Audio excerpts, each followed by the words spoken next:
YouTube login करना. Okay, ma'am. We can start now. सुस्वागतम सुस्वागतम सुस्वागतम. निफाड तालुका एज्युकेशन सोसायटी संचलित कैलासवासी BP Patil junior college of science यांच्या विद्यमाने करिअर मार्गदर्शन व्याख्यानमालेच्या आजच्या दुसऱ्या पुष्पात आपल्या सोबत जोडल्या गेलेल्या सर्व विद्यार्थ्यांचे, पालकांचे आणि शिक्षक बंधू भगिनींचे मी मीनाक्षी समीर जाधव मनपूर्वक स्वागत करते. मित्रांनो, 1942 साली निफाड तालुका एज्युकेशन सोसायटीची स्थापना झाली. संस्थेचे संस्थापक आदरणीय मा. ल. जाधव तथा नानासाहेब जाधव यांनी ग्रामीण भागातील विद्यार्थी शिकून सुसंस्कृत सुजाण नागरिक घडावा हे स्वप्न उराशी बाळगले आणि कालांतराने त्या स्वप्नाचा पाठपुरावा करत ग्रामीण भागातील विद्यार्थी या स्पर्धेच्या युगात टिकून राहावा आणि भारतातील नामांकित महाविद्यालयांमध्ये प्रवेश घेता यावा यासाठी दिनांक 20 जुलै 2017 रोजी पिंपळगाव हायस्कूलचे पहिले मुख्याध्यापक, राष्ट्रपती पुरस्कार विजेते कैलासवासी बी.पी. पाटील सर यांच्या नावाने संस्थेचे तत्कालीन अध्यक्ष कैलासवासी बाळासाहेब जाधव, उपाध्यक्ष संजूदादा More, secretary Avinashji Deshmane, joint secretary उद्धवरावजी Nirgude, याचबरोबर संस्थेचे ज्येष्ठ संचालक कैलासवासी प्रतापदादा मोरे, आदरणीय शिक्षक नेते नानासाहेब बोरस्ते, रवींद्रजी मोरे, ज्येष्ठ संचालक बाळासाहेब बनकर, आदरणीय भास्कर नाना बनकर, चंद्रभान तात्या बोरस्ते, सोमनाथ तात्या मोरे, रामरावजी मोरे, माननीय अरुणजी महाले, सेवक संचालक रामरावजी बनकर सर, मिलिंद चव्हाण सर यांच्या उपस्थितीत आणि मार्गदर्शनाखाली कॉलेजची मुहूर्तमेढ रोवली गेली. आज शहरी भागातील विद्यार्थ्यांबरोबर स्पर्धेत टिकून राहायचं असेल तर JEE, नीट, नाटा, सीटी या स्पर्धा परीक्षा पास होऊन आपल्याला नामांकित कॉलेजला ऍडमिशन मिळावं, या ग्रामीण विद्यार्थ्यांच्या स्वप्नांना पंख देऊन त्यांच्यात गगनभरावरीचे वेळ निर्माण करण्याच्या उद्देशाने या कॉलेजची स्थापना करण्यात आली. आणि आज अभिमानाने सांगावेसे वाटते की मागील 3 वर्षात जवळपास शेकडो विद्यार्थी MBBS, BDS, IIT, Cummins, brace, COET, VJIT या नामांकित कॉलेजेस मध्ये प्रवेशित झालेली आहे. कैलासवासी बीपी पाटील महाविद्यालयाचा परिसर अतिशय निसर्गरम्य आहे. ब्रिटिशकालीन इमारत, सर्व अद्ययावत सोयी सुविधा, सुसज्ज वर्गखोल्या आणि उच्च शिक्षित आणि अनुभव संपन्न असा शिक्षक वृंद, संस्कार, शिस्त, शिक्षण या त्रिसूत्रीचा वापर करून विद्यार्थ्यांना त्यांच्या करिअरच्या वाटा निवडण्यासाठी आपण संधी उपलब्ध करून देतो. सकाळी 8 ते दुपारी 4 वाजेपर्यंत विविध शैक्षणिक उपक्रमांमध्ये आपण विद्यार्थ्यांना गुंतवून ठेवतो. तसेच अनेक सार्वजनिक उपक्रमांचे आयोजन केले जाते, ज्यामध्ये सांस्कृतिक महोत्सव, गणेशोत्सव, शिवजयंती या सार्वजनिक कार्यक्रमांमधून समाज जागृतीचे कार्य आपण करतो. विद्यार्थ्यांचे पर्यावरणाप्रतीची कृतज्ञता जोपासण्यासाठी आणि त्यांच्यात वैज्ञानिक दृष्टिकोन निर्माण करण्यासाठी वर्षातून 2दा ट्रेकिंगचे आयोजनही केले जाते. आणि याच उपक्रमांमधला एक भाग म्हणजे आज कोरोनाच्या या काळामध्ये मुलांचे शिक्षण जरी बंद असले तरी त्यांच्या करिअरच्या वाटा निवडण्यासाठी त्यांना ते मार्गदर्शनापासून वंचित राहू नये या एकाच उद्देशाने आपण या व्याख्यानमालेचे आयोजन केलेले आहे. तसेच कोरोनाच्या या काळामध्ये जी निराशा, नकारात्मकता निर्माण झालेली आहे त्यामधून सावरून स्वतःमध्ये सकारात्मकता वाढीस लावणे आणि प्रत्येकाने स्वतःचे एक ध्येय निश्चित करून त्या दृष्टीने मार्गक्रमण करणे हा या व्याख्यानमालेचा उद्देश आहे. या व्याख्यानमालेसाठी जे व्याख्याते आपल्याला लाभलेले आहेत ते सर्वच आपापल्या क्षेत्रातील दिग्गज आहेत. यामध्ये प्रशासकीय अधिकारी, कलावंत, सामाजिक क्षेत्रात काम करणारे, तसेच आपल्या शाळेतील, महाविद्यालयातील पास आउट झालेले विद्यार्थी हे सुद्धा आपल्या बरोबर आहे. तेही आपले मनोगत व्यक्त करणार आहे. आता आपला अधिक वेळ न घेता आजच्या आपल्या व्याख्यात्यांचा परिचय करून देण्यासाठी आणि स्वागत करण्यासाठी मी प्राध्यापक किरण रायते सरांना पाचारण करते. धन्यवाद. नमस्कार. आज आपल्या सोबत उपस्थित असलेले सर्व विद्यार्थी, पालकवर्ग आणि इतरही मान्यवर यांचे मी प्रोफेसर किरण रायते, फिजिक्स शिक्षक बीपी पाटील कॉलेज, आपले सर्वांचे स्वागत करतो. आजचे आपले व्याख्याते आहेत श्री सचिन भोर सर. मी सरांचा अल्पता तुम्हाला थोडासा परिचय करून देतो की सरांनी कोणकोणत्या क्षेत्रात काम केलेलं आहे, सर काय करतात आणि सरांचं सामाजिक योगदान कसं आहे. सरांचा जन्मगाव आणि सरांचं प्राथमिक शिक्षण सर्व हे संगमनेर म्हणजे आपल्या नाशिक जिल्ह्याच्या लगतच जे गाव आहे संगमनेर तिथे झालेलं आहे. सरांचं 1ली ते 12वीचं शिक्षण संगमनेरला झालं. सरांना लहानपणापासूनच फोटोग्राफी आणि अॅनिमेशनची खूप आवड होती आणि सरांनी त्यामुळेच आपल्या कलेला वाव मिळावा म्हणून ATD म्हणजेच आर्ट टीचर डिप्लोमा या डिप्लोमासाठी संगमनेरला ऍडमिशन घेतलं. त्यानंतर सरांना असे लक्षात आले की आपल्याला जर या क्षेत्रात अजून मोठं बनायचं असेल, प्रावीण्य मिळवायचं असेल, जास्तीत जास्त लोकांपर्यंत पोहोचायचं असेल तर अजून शिक्षण गरजेचं आहे. म्हणून सरांनी BFA म्हणजेच बॅचलर ऑफ आर्ट या शिक्षणासाठी प्रवेश घेतला. सरांचं हे शिक्षण government college of art Aurangabad मध्ये झालेलं आहे. म्हणजे हे आपल्या देशातलं एक नामवंत कॉलेज आहे जिथे आर्ट साठीचा डिप्लोमा अवेलेबल आहे. त्याच्यानंतर सरांना लक्षात आलं की आपण आता फिल्म इंडस्ट्री किंवा मोठमोठ्या टीव्ही शोज मध्ये पण आपलं काम होऊ शकतं, कारण सरांना त्यांच्या मेहनतीवर आणि स्वतःच्या कलेवर विश्वास होता. म्हणून सरांनी मुंबईमध्ये मॅक अॅनिमेशन स्टुडिओ जो आहे, मुंबईत प्रतिष्ठित स्टुडिओ आहे, तिथं अॅनिमेशनचा कोर्स केला आणि नंतर मग सरांचा एक ह्या फोटोग्राफी आणि अॅनिमेशन रिलेटेड जे क्षेत्र आहे त्याच्यात सर पुढेच निघून गेले. म्हणजे मी जर सरांबद्दल सांगायला गेलो तर सरांनी, तुम्हाला विश्वास बसणार नाही, आपल्या महाराष्ट्रात आणि भारतात 200 सिरियल्स ज्या आहे, 200 टीव्ही शोज जे आहे त्याच्यापेक्षाही जास्त ठिकाणी, त्यापेक्षाही जास्त शोज मध्ये काम केलेलं आहे ऍज अ अॅनिमेटर म्हणून किंवा सेट डिझाईन साठी. तुम्हाला सर्वांना सा रे ग म प लिटिल चॅम्प्सचा एक कार्यक्रम असायचा, त्याचा जो एकदम भारी सेट होता ना, तो सेट सरांनी स्वतः डिझाईन केलेला आहे. म्हणजे यावरूनच सर कुठपर्यंत पोहोचले. आपल्या ग्रामीण भागातून आलेला विद्यार्थी एक हिंदुस्थानमध्ये, आपल्या भारतात 200 पेक्षा जास्त शोज पर्यंत आपल्या टॅलेंट म्हणून अॅनिमेशन आर्ट डायरेक्टरचं काम करतो. हे खरंच आपल्यासाठी आणि आपल्या समाजासाठी एक प्रतिष्ठेची बाब होती. त्याच्यानंतर सरांचं एवढं काम बघून वेगवेगळे जे काही फोटोग्राफी आणि अॅनिमेशन रिलेटेड जेवढे पण काही चित्र वगैरे असतात, अवॉर्ड्स असतात, त्या विशेष लोकांनी सरांची या कार्याची दखल घेतली.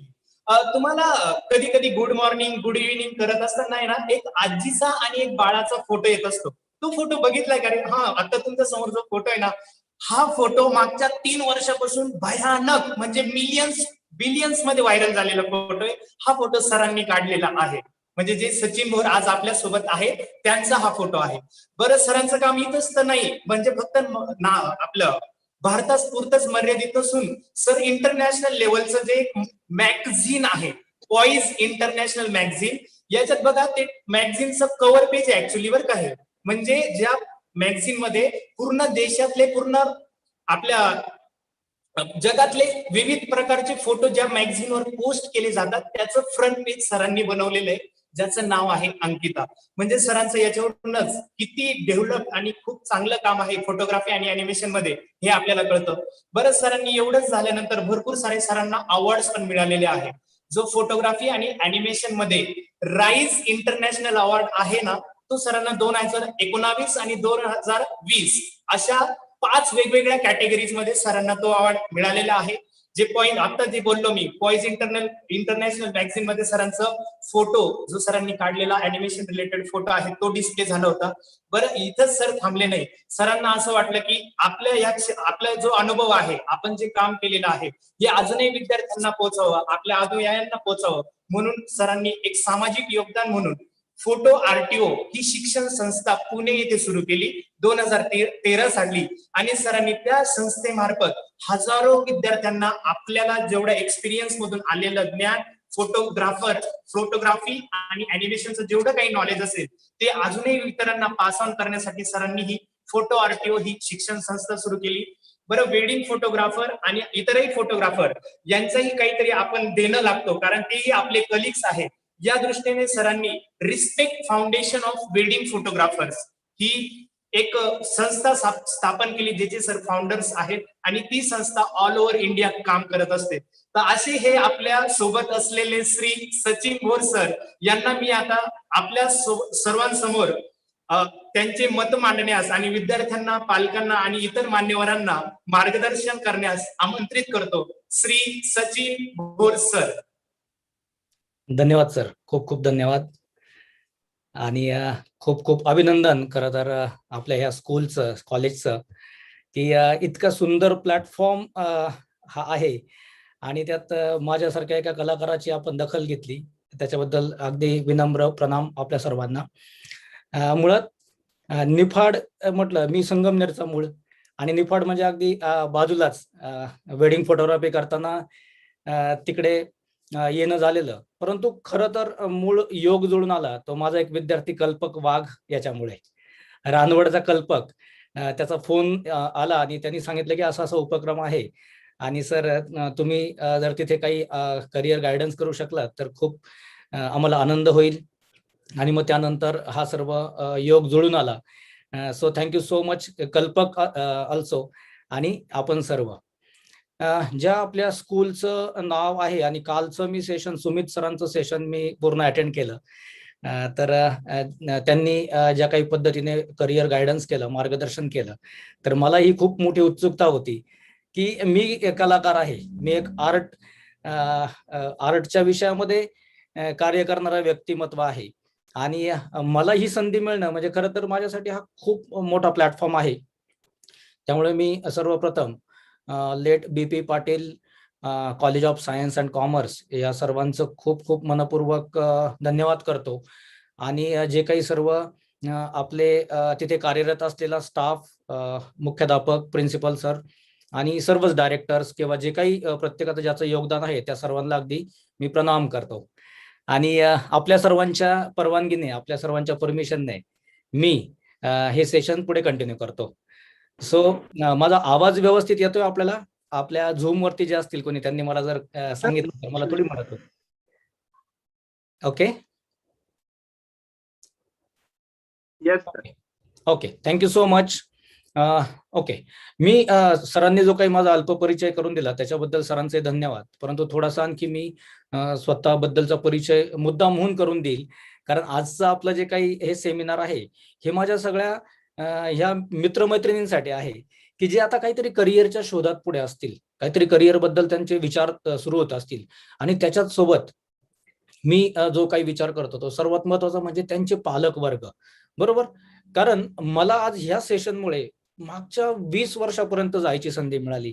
म्हणजे माझं वय योगायोगाने या 13 मेला 40 वर्षाचा मी झालो आणि 20 वर्षापूर्वी किंवा एक 20-25 वर्षाच्या ह्या कालावधीमध्ये मला आठवत आहेत माझ्या करिअरच्या रिलेटेड गोष्टी.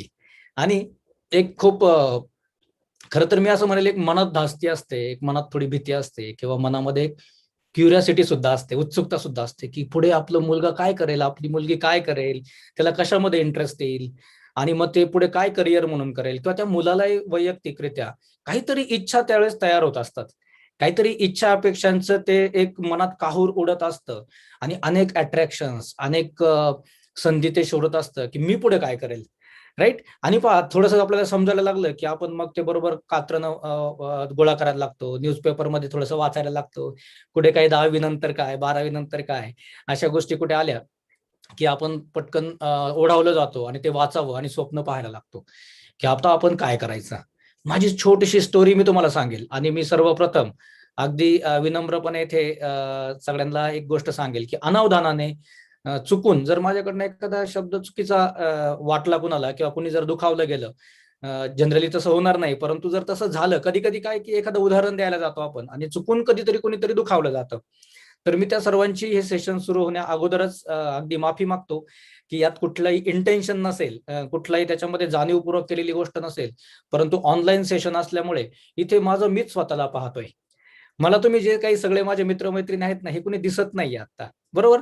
आणि माणूस कधी जेव्हा जास्त कनेक्ट होतो जेव्हा तो डोळ्यात डोळे घालून एकमेकांसोबत बोलतो, परंतु आता मी माझ्याच डोळ्यांमध्ये बोलतोय, त्याच्यामुळे जे काही बोलेल ते अगदी स्पष्ट आणि प्रामाणिक असेल, त्याच्यामध्ये कुठलाही वेगळा आविर्भाव नसेल. फक्त एकच असेल की कलेची बाजू मांडताना कधी कधी काही वेगळ्या गोष्टी जाणवतात किंवा वाटतात, तर तसा काही उद्देश नसेल, तसं काही त्यात इंटेन्शन नसेल. आपण फक्त उदाहरणादाखल काही गोष्टी करूयात. तर मी माझं मूळ गाव माळेगाव पठार आणि तालुका संगमनेर, ते आमचं मूळ गाव, आणि माझे वडील हे कला शिक्षक. त्यांचं स्वतःचं आर्ट टीचर डिप्लोमाचं एज्युकेशन झालं अहमदनगर येथे प्रगत कला चित्रकला महाविद्यालय येथे, आणि त्यानंतर त्यांनी संगमनेर तालुक्यामध्ये सह्याद्री नावाची शिक्षण संस्था आहे, त्याच्यामध्ये ते कला शिक्षक म्हणून जॉईन झाले 1981 साली.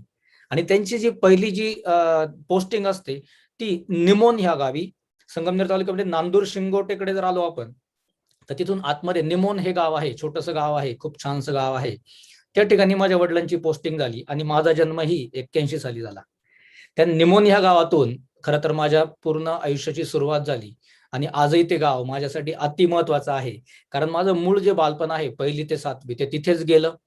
तिथेच आम्ही जे काही क्रिकेट खेळलो, अगदी आपल्याकडचे जे टिपिकल सगळे खेळ असतील ते खेळलो, आणि जे काही मित्रमंडळी. तर त्या दरम्यान 1ली ते 7वीच्या दरम्यान माझ्या वडिलांना मी फोटो काढताना पाहिलं. ते सायकलवरती जायचे, छोट्या छोट्या मळ्यांमध्ये, गावामध्ये, ग्रामीण भागामध्ये ते सायकल भाड्याने घेऊन, रेंटने घेऊन जायचे आणि फोटो काढायचे. कधी कधी मी त्यांच्या समोर त्या सायकलच्या नळीवरती बसून जायचो आणि ते पाहायचो की बाबा किती रिस्पेक्ट आहे आणि फोटोग्राफरला किती व्हॅल्यू आहे. आणि फोटोग्राफ मग ते डेव्हलप प्रिंट करून यायला 1-2 महिने लागायचे आणि ती उत्सुकता असायची फोटो पाहण्याची. राईट. आज खरं तर करिअर गायडन्स आहे, परंतु ही हिस्ट्री जर मी सांगितली नाही तर कदाचित असं होऊ शकतं की नेमकं प्रवास कसा असतो एखाद्या विषयातला. कारण माझे वडीलच कला शिक्षक असल्यामुळे मला घरूनच ते प्रोत्साहन मिळालं किंवा मला त्यांच्याकडनं पूर्ण पाठबळ मिळालं की तू या क्षेत्रात एंट्री कर. परंतु सर्वांचं मात्र तसं होत नाही, बरोबर ना. कारण मी त्यावेळेस एक छोटी गोष्ट सांगणार आहे सर्वांना, की माझे वडील एलिमेंटरी आणि इंटरमिजिएट ह्या चित्रकलेच्या परीक्षांना विद्यार्थ्यांना बसवण्याचा प्रयत्न करायचे. आणि बरेचसे पालक माझ्या वडिलांकडे यायचे आणि सांगायचे, बाबा कशाला त्या चित्रकलेमध्ये नादी लावतायत पोराला, त्याच्या आयुष्याचं वाटोळं होईल आणि कशाला त्या गोष्टी करतायत तुम्ही, त्याला काही बाबा काहीतरी कमवायचे, चांगलं शिकू द्यात, काहीतरी चांगलं बनेल, हे काय उगाच चित्र काढण्याचं खूळ. आणि माझे वडील फुकटमध्ये फ्रीमध्ये त्यांना ते क्लासेस घ्यायचे ड्रॉइंगचे, परंतु तिथे मुलं यायला तयार नसायचे. मुळात मुलांना त्यात इंटरेस्ट होता, परंतु त्यांचे पॅरेंट्स किंवा त्यांच्या पालकांना त्यात इंटरेस्ट नव्हता. आता सुरुवातच थोडीशी मुद्दाम निगेटिव्ह यासाठी करतोय कारण कला क्षेत्र म्हटलं ना की थोडंसं दुर्लक्षित नेहमीच राहिलेलं आहे. मग ते आपल्या घरातून असू देत किंवा अगदी शासकीय लेवलला असू देत. सरकारकडे जरी म्हटलं तर कला क्षेत्राच्या बाबतीत कायम उदासीनता राहिलेली आहे. परंतु आजचा हा काही जो प्लॅटफॉर्म आहे याच्यासाठी मी लेट BP पाटील ह्या एज्युकेशन संस्थेला, ह्या कॉलेजला खूप खूप अभिनंदन का करतो की त्यांनी ह्या मुलांचा कलेच्या अंगाने सुद्धा विचार केला, बरोबर.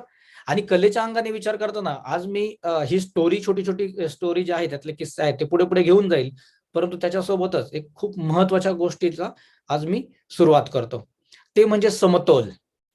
समतोल काय असतो? समतोल म्हणजे आपण काय म्हणतो, बॅलन्स साधणं, बरोबर. कुठल्याही गोष्टीचा बॅलन्स हा साधावा लागतो. कुठल्याही गोष्टीमध्ये अतिरेक झाला ना की मग तिथे काहीतरी प्रॉब्लेम तयार होतात. तशाच पद्धतीने कला हे क्षेत्र ह्या पूर्ण जगामधलं एक बॅलन्स साधणारं किंवा समतोल साधणारं क्षेत्र आहे.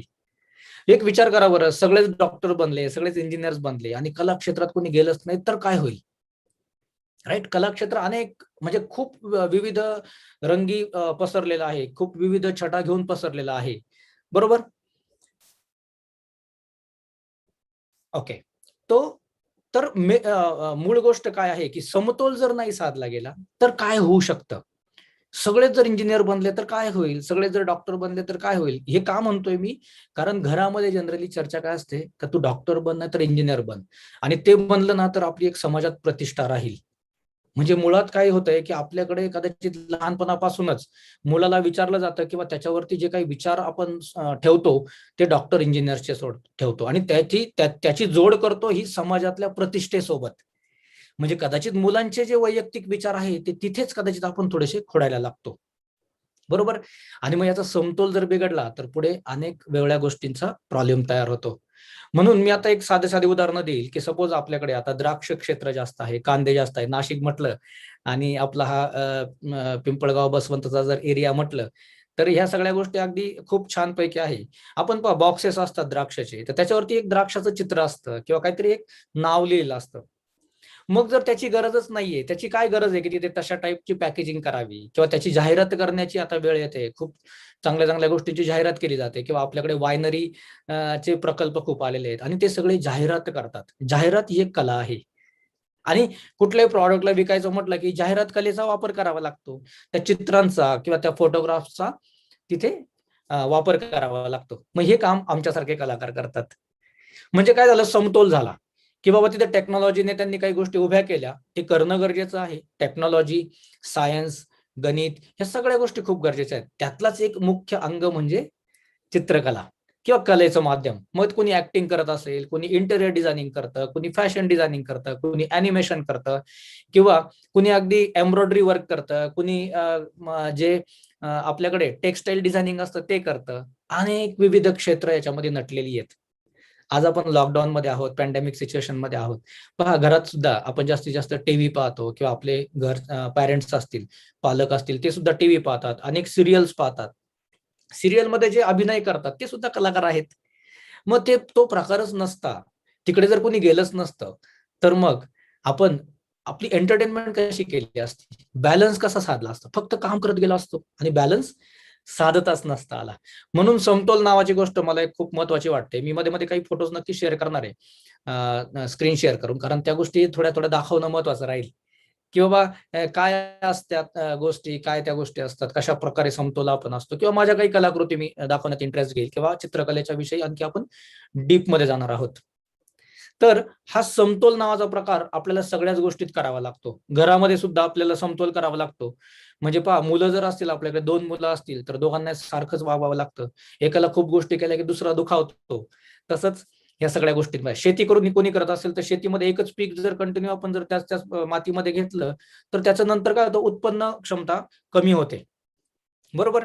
आज जर इंजिनियर असेल कोणी किंवा डॉक्टर असेल, खूप कंटिन्यू काम केलं की ते एक इथे असं बर्डन येतं, एक मनावरती ताण येतो आणि मग ते रिफ्रेश करण्यासाठी कोणी संगीत ऐकतं, कोणी फोटोग्राफी करतं, म्हणजे ते हॉबी केल्या जातात, राईट.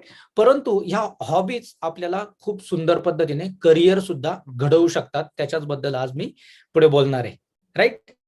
परंतु त्याच्या अगोदर एक जनरल साध्या साध्या उदाहरणांसोबत पुढे जायचं आहे, कारण जनरली मला जी सवय आहे, मी फोटोग्राफरसाठी जास्त सेशन्स घेतो आणि आमचे सेशन्स जे असतात ते फोटो दाखवून असतात. म्हणजे कुठलाही कलाकार हा त्याच्या कलेच्या माध्यमाने जास्त बोलतो आणि आज माझ्यासाठी खरं तर हा एक थोडासा वेगळा प्रकार आहे की इथे मला कुठलाही तितकं प्रेझेंटेशन करता येत नाही जितकं फोटोच्या माध्यमातून बोलता येत नाहीये. मला शब्दांच्या माध्यमातून आपल्यासोबत बोलायचं आहे आणि म्हणून मी म्हटलं की माझे सगळे मित्रमैत्रिणी, म्हणजे आता जे 10वी 12वी 10वी 11वी 12वीतले जे काही असतील ते सगळे माझे अगदी खूप जवळचे मित्रमैत्रिणी आहेत. कारण ते आता कुठेतरी काहीतरी एक नवीन गोष्टींचा विचार करायला लागलेले आहेत, काहीतरी ते करिअरच्या अकॉर्डिंग विचार करायला लागले आहेत. 10वीत असताना सगळ्या पालकांना प्रश्नचिन्ह असतं, नाही बाबा हे वर्ष खूप महत्वाचं आहे आणि आपल्याला खूप काळजी घ्यावी लागेल, खूप अभ्यास करावा लागेल, आपल्याला चांगल्या साईडला जायचं आहे, आपल्याला सायन्सला जायचं आहे. बरोबर, कुठेतरी ह्या गोष्टींची एक सुरुवात असते. परंतु आज आपल्याला थोडं थोडं करून काही ठराविक विशिष्ट ज्या पटरी तयार झालेल्या आहेत ना, त्याला थोडंसं हळूवारपणे दूर करायचं आहे. याच्यामध्ये कुठलाही आग्रह नसेल, कुठलाही त्याच्यात फोर्स नसेल, आपण हळूहळू त्या गोष्टी उलगडत हे करूयात. विशेष म्हणजे मी खूप वर्ष विसरलो होतो काही असं टिपिकली छान लिहिणं. म्हणजे मी लिखाण खूप करतो, परंतु ते फोटोग्राफी क्षेत्रातलंच असतं. आता तुमच्यासोबत मला संपर्क साधायची वेळ आली किंवा थोडंसं बोलायचं आलं ना, तर मी काल छानपैकी सुमित सरांच्या सेशन नंतर काही पॉइंट्स काढत बसलो आणि मी माझी छान नोटबुक घेऊन बसलोय आज, की बाबा समतोल म्हटलं की काय असतो समतोल, तर निसर्ग सुद्धा समतोल राखतं. ही पॅन्डेमिक सिच्युएशन आली, हे जे काही आपल्यावरती अनेक गोष्टी ओढावल्या गेल्या, असं वाटतं कधी कधी की निसर्ग त्याला स्वतःला रिसेट करतोय किंवा त्याचा समतोल साधतोय. खूप प्रदूषण झालं, खूप आपण गोष्टी व्यक्ती माणसं म्हणून खूप काम करत राहिलो, अनेक गोष्टींमध्ये आपण असमतोल झालो आणि निसर्ग स्वतःचे निर्णय स्वतः घेतो. म्हणून त्याने काय केलं, कुठेतरी काही प्रमाणात तरी त्याने ह्या सगळ्यांचा समतोलसाठी ही सिच्युएशन आणली असावी, असंही आपण टाळू शकत नाही, राईट. तसाच समतोल आपल्याला आपल्या जीवनात पण साधायचा असतो. पहा, सगळेच जर विज्ञान या शाखेतून आपण शिक्षण घेतो किंवा सायन्सकडेच जातो किंवा सगळेच गणित चांगली सोडवतात आणि मग बाकीचे ज्यांचं समजा तिथे डोकं चालत नाही त्यांनी काय करायचं, त्यांच्यासाठी काही नाहीये का? तर मुळात आपल्याला हीच गोष्ट समजून घ्यायची की त्यांच्यासाठी सुद्धा खूप काही सुवर्ण संधी ह्या सगळ्या गोष्टींमध्ये आहेत आणि जे विज्ञान शाखेमधून पुढे येतात त्यांच्यासाठी सुद्धा आर्ट क्षेत्रामध्ये खूप सुवर्ण संधी आहेत. म्हणजे मी एक मुद्दाम होऊन आज एक उदाहरण वेगळं देणार आहे आणि ते आपण सगळ्यांनी पाहिलेलं असावं. जे आपल्याला युट्यूबला सगळे आपले जे मित्रमैत्रिणी जोडले गेलेले आहेत ना, ते तिथे चॅटिंग पण करू शकतात, कारण मध्ये मध्ये मी तिकडे जाऊन पाहणार आहे का ते आपल्यासोबत काय गोष्टी करतायत, काय बोलतायत, राईट. तर तिथे तुम्ही रिप्लाय करू शकता की 3 इडियट्स नावाचा एक पिक्चर, एक फिल्म आपल्याकडे आली होती, राईट. आणि 3 इडियट्स फिल्म आल्यानंतर त्याच्यामध्ये फरहान नावाचं एक कॅरेक्टर होतं जे की फोटोग्राफीमध्ये इंटरेस्ट आला आहे असं दाखवलं. मला वैयक्तिक 3 इडियट्स मूवी खूप आवडतो, जनरली आवडतो. एक माणूस म्हणून आवडतो, एक स्टुडंट म्हणून आवडतो, एक कलाकार म्हणून आवडतो. का तर त्याच्यामध्ये समतोल साधण्याचा प्रयत्न केला गेला आहे. म्हणजे फक्तच तुम्ही बाबा एका गोष्टीकडे ओढावले गेल्यानंतर तुमची जी मनातली जी आवड असते, ज्याच्यामध्ये तुम्ही खूप छान पुढे जाऊ शकता, खूप मोठी दुनिया उभी करू शकता, ती मोठी दुनिया जर तुम्हाला उभी करायची असेल तर तुमच्या मनाच्या गोष्टी काही ऐकाव्या लागतील.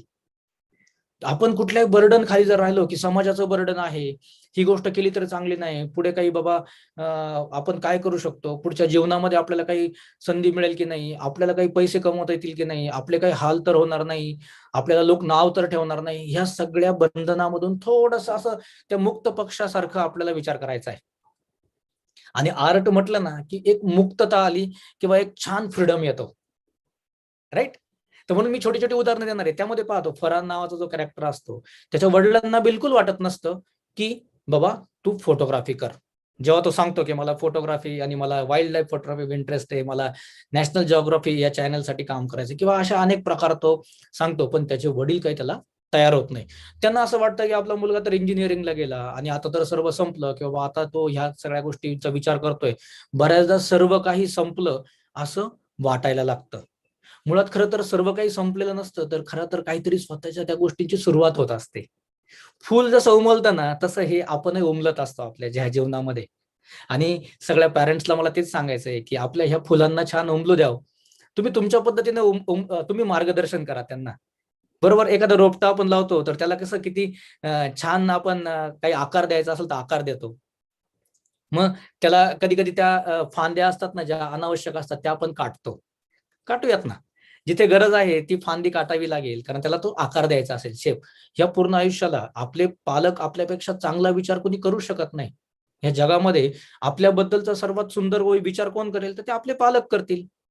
परंतु बऱ्याचदा काय झालं की आपल्या पालकांना जर आर्ट क्षेत्रातलं काही माहित नसेल आणि तुम्हाला जर तीच गोष्ट आवडत असेल, तर आज मी माझं कर्तव्य समजतो की ती गोष्ट आपल्या समोर ठेवावी. माझ्या ह्या पालक वर्गासाठी ती गोष्ट मी ठेवावी. कारण पालकांना जर यातल्या सुवर्ण संधी माहित नसतील तर बऱ्याचदा असं होऊ शकतं की तेच गाईड करू शकत नाही. आणि मग त्याच्या त्या फांद्या ज्या कट करायच्या त्या रोपट्याच्या आकार देण्यासाठी, तर कधी कधी ती मूळ फांदीच कट करून टाकतात किंवा टाकू शकतात किंवा अनावधानाने कट होऊ शकते. म्हणून आपल्याला ते सगळ्या गोष्टी जपायच्या आहेत. कुठल्या फांदीला आपल्या कळी आहे का, ती कळी उमलून पुढे फुल होणार आहे, ती फांदी आपल्याला वाचवावी लागेल. म्हणजे एखाद्याची फांदी ही कला क्षेत्रातली असू शकते, तीच जर कट केली गेली तर कदाचित तो आयुष्यभर दुखावला जाऊ शकतो. आणि फक्त एक बर्डन म्हणून, एक घरातल्यांचं बर्डन म्हणून, एक समाजाचं बर्डन म्हणून, समाजातली प्रतिष्ठा नावाची कुठली तरी एक काहीतरी कॉन्सेप्ट आहे, त्याचा बळी तो पडू शकतो. आणि म्हणून काय करायचं आपल्याला की कुठलाही आपला जो निरागस जे फूल आहे ना, आपलं निरागस जे मूल आहे ना आपलं, ते कुठल्याही ह्या प्रतिष्ठेला बळी पडू देऊ नका. ही माझी अगदी नम्रपणे एक कलाकार म्हणून विनंती आहे की आपण त्यातल्या बारकाव्यानिशी आज जाऊयात. कदाचित थोडा वेळ मी जास्तही घेऊ शकतो आज बोलताना, परंतु ते गरजेचं राहील, कारण करिअर गायडन्स हा विषय आहे आज.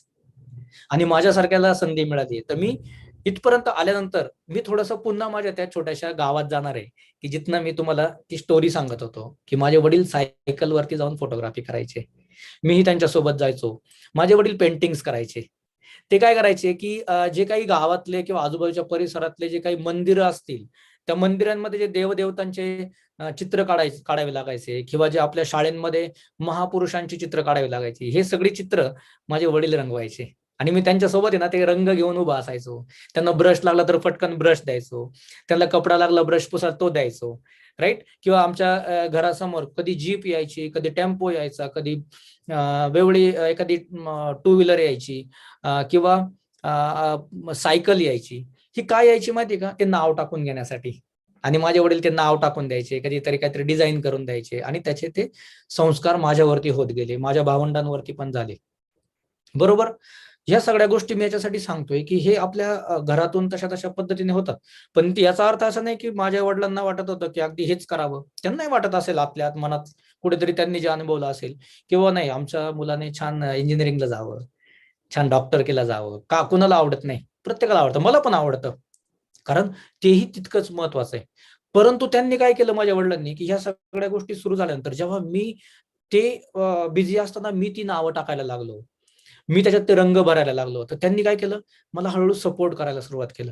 आणि मी खूप काळजीनं बोलतोय आज, की माझे वडील असतील किंवा माझी आई असेल, यांनी खूप महत्त्वाची गोष्ट केली आहे.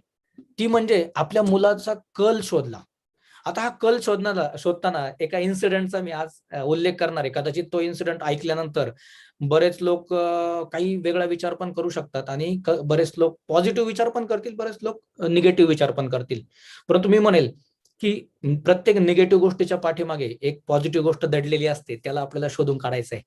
बरोबर, अंधार होतो, पण अंधार झाल्याशिवाय सूर्योदय कसा होईल? पहिले सूर्यास्त होतो. आपण नेहमी चित्र पाहत आलोय, की बाबा ते असे डोंगर 2 त्याच्यामध्ये बरोबर सूर्य डुबतो. बरोबर, सूर्यास्त सन आपण कुठे फिरायला गेलो काय म्हणतो सनसेट पॉईंट कुठे? सनसेट पाहतो आणि दुसऱ्या दिवशी सनराईज होतो.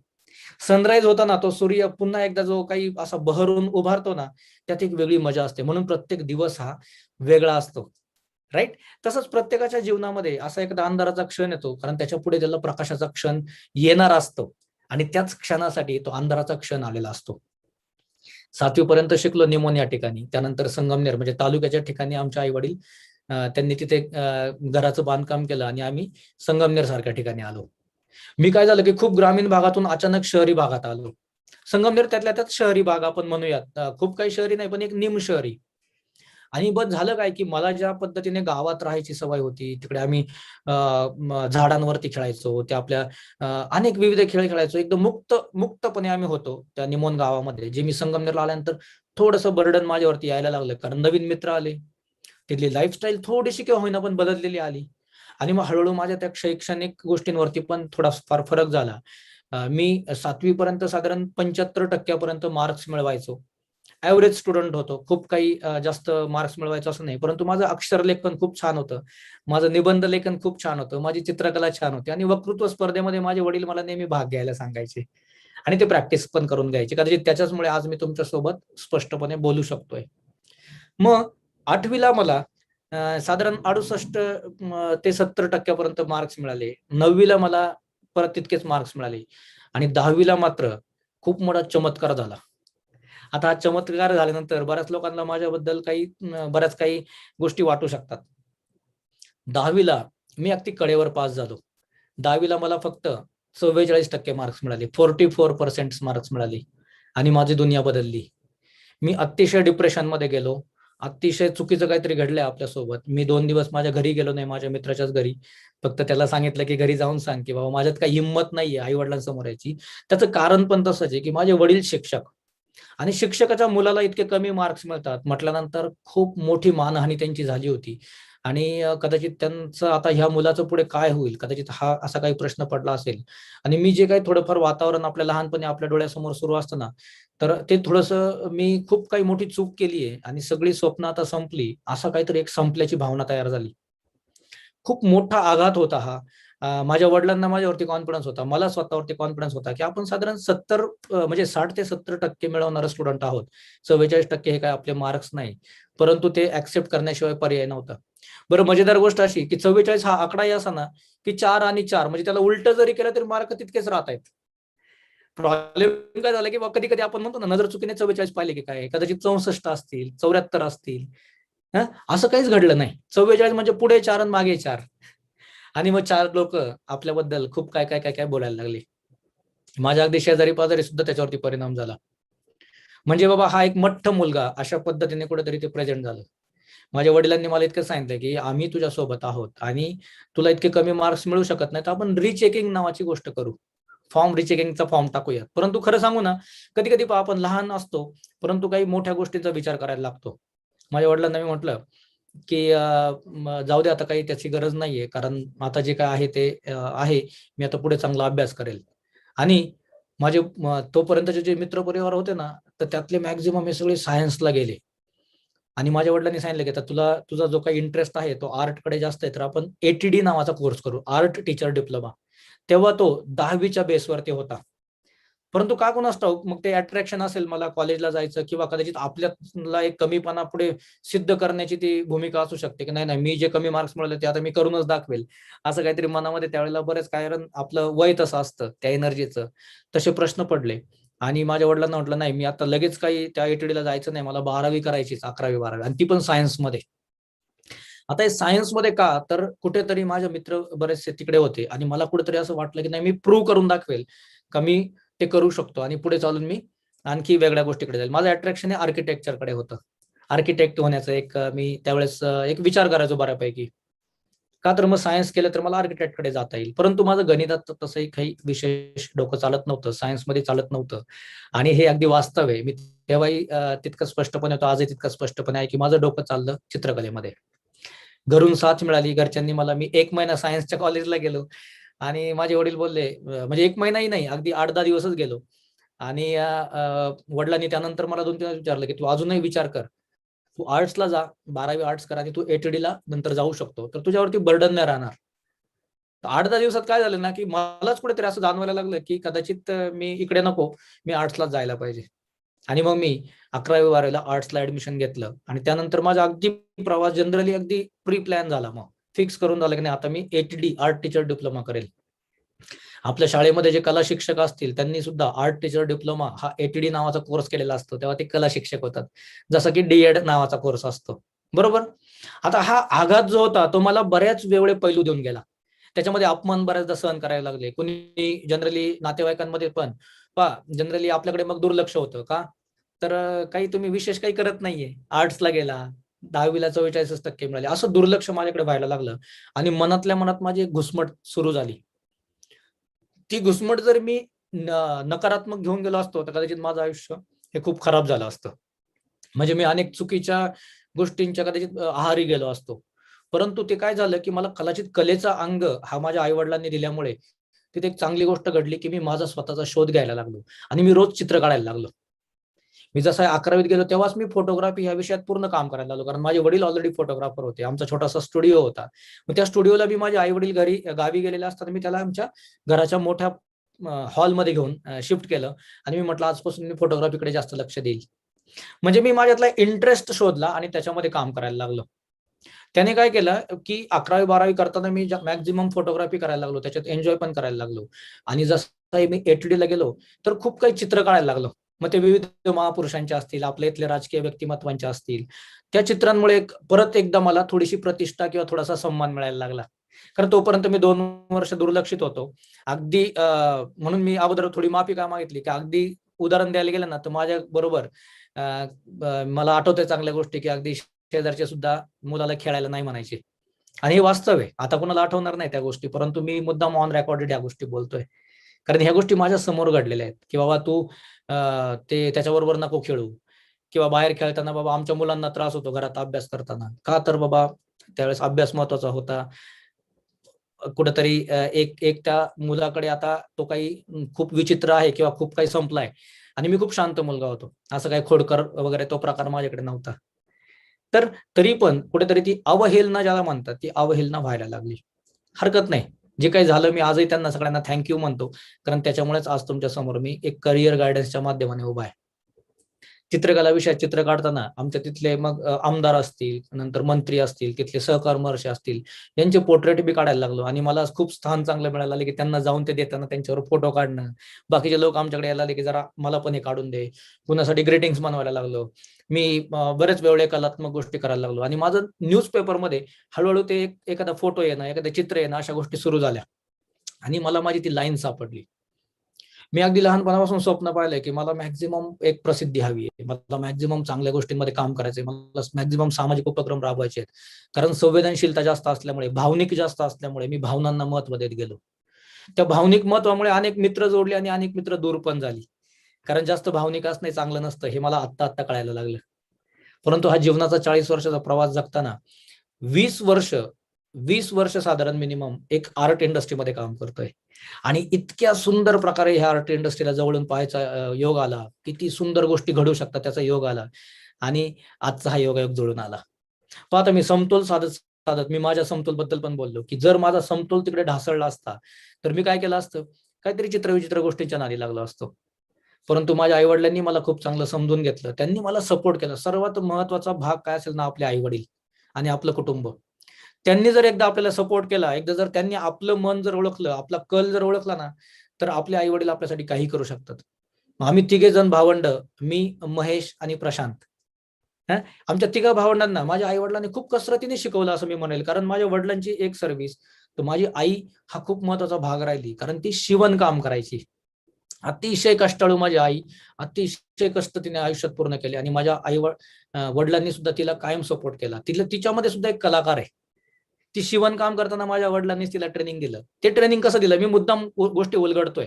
जसं सपोज आता हा शर्ट शिवायचा, तर माझ्या वडिलांनी काय केलं, त्या शर्टची ती पूर्ण शिलाई ओपन केली, त्याचे प्रत्येक पार्ट वेगळा केला, तो पार्ट ठेवला आणि दुसरा कपडा घेऊन त्याच्यावरती ड्रॉइंग केलं. मग त्याला परत आहे तसं शिवण्याचा प्रयत्न केला. असं माझ्या वडिलांनी शिवणकाम शिकलं आणि ते माझ्या आईला शिकवलं.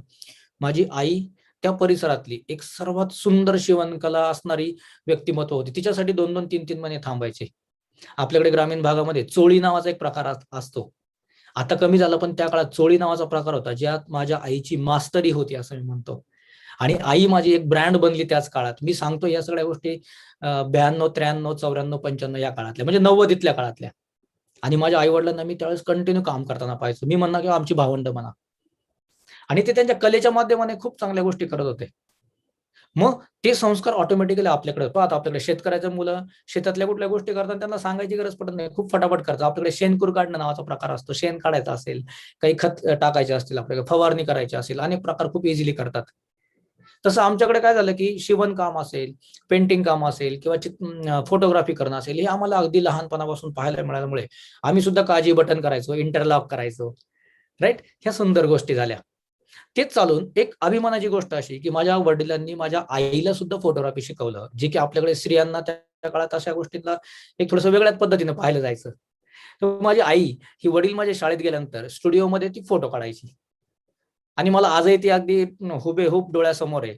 तर मी आपल्याच परमिशनने इथे मुद्दामून स्क्रीन शेअर करेल की ती जी काय आई ज्याला मी म्हणतोय किंवा आई वडील ज्याला आपण म्हणतोय, आज ज्यावेळेस मी सेशन मुद्दाम डायरेक्ट सुरू यासाठी केलं, कारण मूळ विषय कधी कधी आपला वेगळा असतो आणि त्यातनं आपण एक एक स्टेप पुढे येतो, बरोबर. आणि पुढे आलं ना की त्याचा संदर्भ देताना ती गोष्ट दाखवली की त्याचा एक अर्थ प्राप्त होतो. आपल्या जीवनाचं पण तसंच आहे की मी आता इथे माझ्या आई वडिलांना तुमच्या समोर खरं तर हे करतोय आणि त्यांना आता मी खरंच मनापासून नमन करतो की त्यांनी इतका स्कोप दिला. आणि हे माझे आई वडील आजही पण आमची प्रेरणास्रोत आहे, कारण त्यांनी प्रामाणिकपणे ती धडपड केली आहे. अनेक त्यांनी आर्ट क्षेत्रामध्ये काम करताना खूप प्रामाणिकपणे काम केलंय. मग त्याच्यात म्हणून मी हे पोर्ट्रेट दाखवायचं कारण काय की मी हे पोर्ट्रेट काढू शकलो किंवा हे चित्र, मी हे अशी चित्र काढतो. हे माझ्या आईचं आता मी तिच्यासाठी चित्र काढलं होतं, बरोबर. आणि हे चित्र कधी पाहता आपल्या आई वडिलांना आवडणार नाही का आपण चित्र काढलेलं? डेफिनेटली आवडेल. तुम्हाला हाऊस म्हणून पण तुम्ही असं काम करत राहा, कारण याने आपण बॅलन्स राहू, समतोल राहू. हे माझ्या वडिलांचं फादर्स डेला, म्हणजे ज्यावेळेस आर्ट डे होता, सॉरी, वर्ल्ड आर्ट डे, त्या दिवशी मी काढलं चित्र, कारण तेच माझे मेंटॉर राहिलेले आहेत आयुष्यातले. आणि मग मजा येते ज्यावेळेस आपण अशी चित्र काढतो आणि त्या चित्राच्या माध्यमाने पुढे जातो, त्यावेळेस ती एक वेगळी मजा येते. आपल्याला एक वेगळा स्कोप आपला दिसतो आणि प्रत्येक आई वडिलांना आपल्या मुलगा लहानपणी चित्र काढून त्यावेळेस खूप कौतुक वाटतं. परंतु मोठा होत आलं ना की त्यांनी चित्र नाही काढू असं वाटतं. म्हणून आज आपल्या समोर मी आणखी एका खूप महान चित्रकाराची स्टोरी सांगणार आहे. ते म्हणजे राजा रवी वर्मा, जे की मुळातच तुमच्या प्रत्येक घरात, प्रत्येकाच्या घरी येऊन गेलेले आहेत. राजा रवी वर्मा सर, ते कसे येऊन गेले, तर तुम्ही जर आता मी काही गोष्टी दाखवेल ते जर पाहिलं तुम्ही, तर तुम्हाला समजेल की अरे हो, की हे तर आमच्या घरी येऊन गेलेले आहेत राजा रवी वर्मा. पण तुम्हाला माहितच नव्हतं की राजा रवी वर्मा हे तुमच्याकडे येऊन गेले. हे खूप मोठे चित्रकार आहे, भारतीय चित्रकार कला क्षेत्रातले खूप मोठे चित्रकार. मग चित्रकार काय करतो हे मला सांगायचं. मी फोटोग्राफीकडे येणार आहे, कदाचित थोडंसं जास्त वेळ सेशन चालेल आपलं. तर ज्यांना यात इंटरेस्ट आहे तेही, आणि ज्यांना नाहीये त्यांनी पण थांबा, कारण कदाचित थोड्याफार गोष्टी आपण समजून घेऊ. आज थोडासा वेळ आम्हाला द्या, कलाकारांना द्या, ही विनंती राहील माझी. आता ही अशी चित्र आपण देवदेवताची पाहिली, तर आपण आपल्या घरामध्ये लावतो, त्याला देवघरात ठेवतो, त्याला पूजतो. बरोबर, त्याची पूजा करतो रोज. आपल्या ग्रामीण भागात घरांमध्ये अशी पूर्ण फोटोंची लाईन असते. मग ते संत ज्ञानेश्वर असतील, तुकाराम असतील, अनेक देवदेवतांचे असतात, शंकर महादेव असतील, श्रीराम असतील, आपण छत्रपती शिवरायांचं नेहमी आपल्या घरामध्ये फोटो असतात. असे विविध देवदेवतांचे चित्र आपल्याकडे असतात, सगळ्या जाती धर्मांचे. ह्या सगळ्या चित्रांमध्ये हे जे काही आता आपण ह्या जे काही चित्रांमध्ये जे चेहरे पाहतोय ना, तुम्ही जर विशेष करून पाहिलं तर हे चेहरे पहिले कोणाला माहित नव्हते. कुठल्या देवाचा काय चेहरा आहे, लक्ष्मी देवीचा कसा चेहरा असेल, विष्णूचा कसा चेहरा असेल, श्रीरामाचा चेहरा कसा असेल, सीतेचा चेहरा कसा असेल, सरस्वतीचा चेहरा कसा असेल, कुणाला माहित नव्हतं. मग हे जे प्रख्यात चित्रकार राजा रवी वर्मा सर आहेत ना, यांच्यासारख्या चित्रकारांनी ह्या देवदेवतांना स्वरूप दिलं, स्वतःचं एक रूप दिलं. मग खूप आखीव रेखीव पद्धतीने त्यांनी देवदेवतांना मांडलं आणि ते देवदेवता आपण आपल्या घरामध्ये पूजन करतो. आणि त्याच सारखा चेहरा जरी दिसला आपल्याला तरी आपल्या पटकन मनात नमस्कार येतो. म्हणून आपण श्रीकृष्णाची महाभारताची सिरियल पाहताना आपण ते जे भारद्वाज नावाचे जे ऍक्टर आहेत आजही पण त्यांना नमस्कार करतो, त्यांना नमन करतो. कारण का? त्या व्यक्तिरेखेचा तो प्रभाव आहे. त्या व्यक्तिरेखा कोणी मांडल्या? या कलाकारांनी मांडल्या. मग ही जर कला नसतीच तर आपल्याला देवांचं स्वरूप तरी कुठून आलं असतं? ही चित्रच काढली गेली नसती, आपण देवांना फक्त व्हिज्युअल केलं असतं, फक्त इमॅजिन केलं असतं का? नाही. परंतु देवाने काय केलं? सगळा समतोल राहण्यासाठी चित्रकार सुद्धा घडवले. बरोबर, कला सुद्धा असणारी मुलं जन्माला घातली आणि कलेच्या अंगाने पुढे आयुष्यात काम करणारी सुद्धा व्यक्तिमत्व पुढे आणली. हे समतोल केलं. म्हणून ह्या टाईपची आपल्याला देवदेवतांची चित्र पाहायला मिळायला लागली. आता बा, हे छत्रपती शिवरायांचं जे चित्र असेल, अशी चित्र राजा रवी वर्मा असतील किंवा S.M. पंडित, हे खूप मोठे चित्रकार आपल्या भारतीय चित्रकारितेमध्ये होऊन गेले. त्यांनी अशी चित्र काढली. आपण त्यांनाच नमन करतोय. आज कुठलाही प्रोग्राम असू देत, आपण लगेच सरस्वती देवींचा फोटो ठेवला किंवा एखादी मूर्ती ठेवतो. ती मूर्ती कोण घडवतं? मूर्तिकार घडवतो, स्कल्पचर आर्टिस्ट घडवतो. तो कोण आहे? तो एक कलाकार आहे. बरोबर. आपण बघा, कुठल्या टाईपच्या मूर्ती ज्या असतात, आता कुणाच्या मूर्ती बनतात याच्याबद्दल पण मी पुढे बोलणार आहे. हे उजव्या साईडला आहेत, हे राजा रवी वर्मा सर आहेत, जे की 1800च्या शतकामध्ये त्यांनी काम केलं आणि जवळपास 1900च्या सुरुवातीच्या काही दशक ते 1904 पर्यंत वगैरे राजा रवी वर्मा सर होते हयात. 18च्या शतकामध्ये त्यांनी काम केलं आणि भारतीय चित्रकारितेमध्ये ऑइल पेंटिंग नावाचा प्रकारात मूळ त्यांनी स्वतःचं नाव उभं केलं. तोपर्यंत कोणी करत नव्हतं. आणि वेगवेगळ्या राजघराण्यांसाठी वेगवेगळ्या देवदेवतांचे त्यांनी पोर्ट्रेट्स केले, चित्र काढली आणि ह्या प्रत्येकाच्या घराघरात देवदेवतांना त्यांच्या चित्रांच्या स्वरूपात एंट्री करता आली. त्याच्यानंतर आपण एक S.M. पंडित नावाचे खूप सुंदर चित्रकार होऊन गेले. माझ्याकडे आत्ताच त्यांचं पुस्तक पण मला मिळालंय. त्यांनी असे अनेक विविध चित्र काढली. अनेक पाहता, हे शंकर महादेवाचं हे चित्र पाहिलं तर आपण काय करतो ग्रामीण भागात, लगेच पटकन सगळ्याच ठिकाणी ज्यांचे भावनिक आहे, जे मानतात या गोष्टींना, ते काय करतात? लगेच पटकन हात जोडतात. परंतु त्यांनी ज्या पद्धतीने त्यांना हुबेहूब मांडलंय किंवा त्यांना जे काही एक आकार दिलाय, स्वरूप दिलंय, हे सुद्धा चित्रकारांनी घडवलंय. पुढे जाऊयात. हे पहा, हेच ते चित्रकार आहेत S.M. पंडित सर. आणि त्यांच्या पाठीमागे जर पाहिलं तर तुम्हाला महाभारतातलं ते चित्र दिसेल किंवा बाकीचे काही चित्र दिसतील. हे त्यांनी रेखाटले, त्यांनी पेंटिंग केलं आणि त्यानेच आपल्याकडे त्या चित्र स्वरूपात देवदेवता घरी आले. किती इंटरेस्टिंग गोष्ट आहे ही. मग याच्यातून बॅलन्सच झाला की. मग फक्त समजा आपण टेक्नॉलॉजीच्या गोष्टी घरी आल्या असत्या आणि देवदेवता आपल्या घरीच आले नसते तर आपण त्या गोष्टीला बॅलन्स करू शकलो असतो का? नसतं करू शकलो. आपण महाराष्ट्र म्हटलं की वारकरी संप्रदाय हा खूप मोठा आहे आपला. आपण ज्याही आजही पण जेवढे काही संत महात्म्यांचे फोटो लावतोय, मूळ फोटो कुठे आहेत त्यांचे? आपण बऱ्यापैकी त्यांच्या चित्रांचीच पूजा करतोय. म्हणून चित्रकारितेकडे आपण थोडस सकारात्मकतेने पाहूयात. थोडस त्याच्यातही अनेक स्कोप आहेत, त्या पद्धतीने पुढे पाहूयात. मी जे काही महत्वाचे मुद्दे मांडले त्याच्या पुढच्या मुद्द्याकडे येणार आहे. परंतु त्याच्यासोबत झूम मीटिंग मध्ये मी किरण सरांना एकदा विनंती करतो की मी बरोबर चाललोय सर, माझा आवाज व्यवस्थित येतोय आणि बाकी काही प्रॉब्लेम नाहीये, अगदी व्यवस्थित पुढे कंटिन्यू करू मी? नो सर, व्यवस्थित येते सगळं, आपण कंटिन्यू करू शकतो. ओके. माझ्याकडे युट्यूब वरती आपले जितके काही मित्रमैत्रिणी आहेत त्यांनाही मी म्हणाल की थँक्यू सो मच, तुम्ही खूप छान रिस्पॉन्स इकडे करतायत. आता साधारण 210 आपले मित्रमैत्रिणी इकडे हजर आहेत, काही पॅरेंट्स पण असतील आणि खूप छान छान कमेंट्स आपल्याला येत आहेत. तर थँक्यू सो मच, आपण इतका हुरहुरीने इथे सहभागी झालात. आणि मी एका पुढच्या नेक्स्ट स्टेपकडे जातो. आयुष्यात जशा स्टेप्स असतात, तर मी 10वी 12वी पर्यंत आर्ट टीचर डिप्लोमा पर्यंत गेलोय.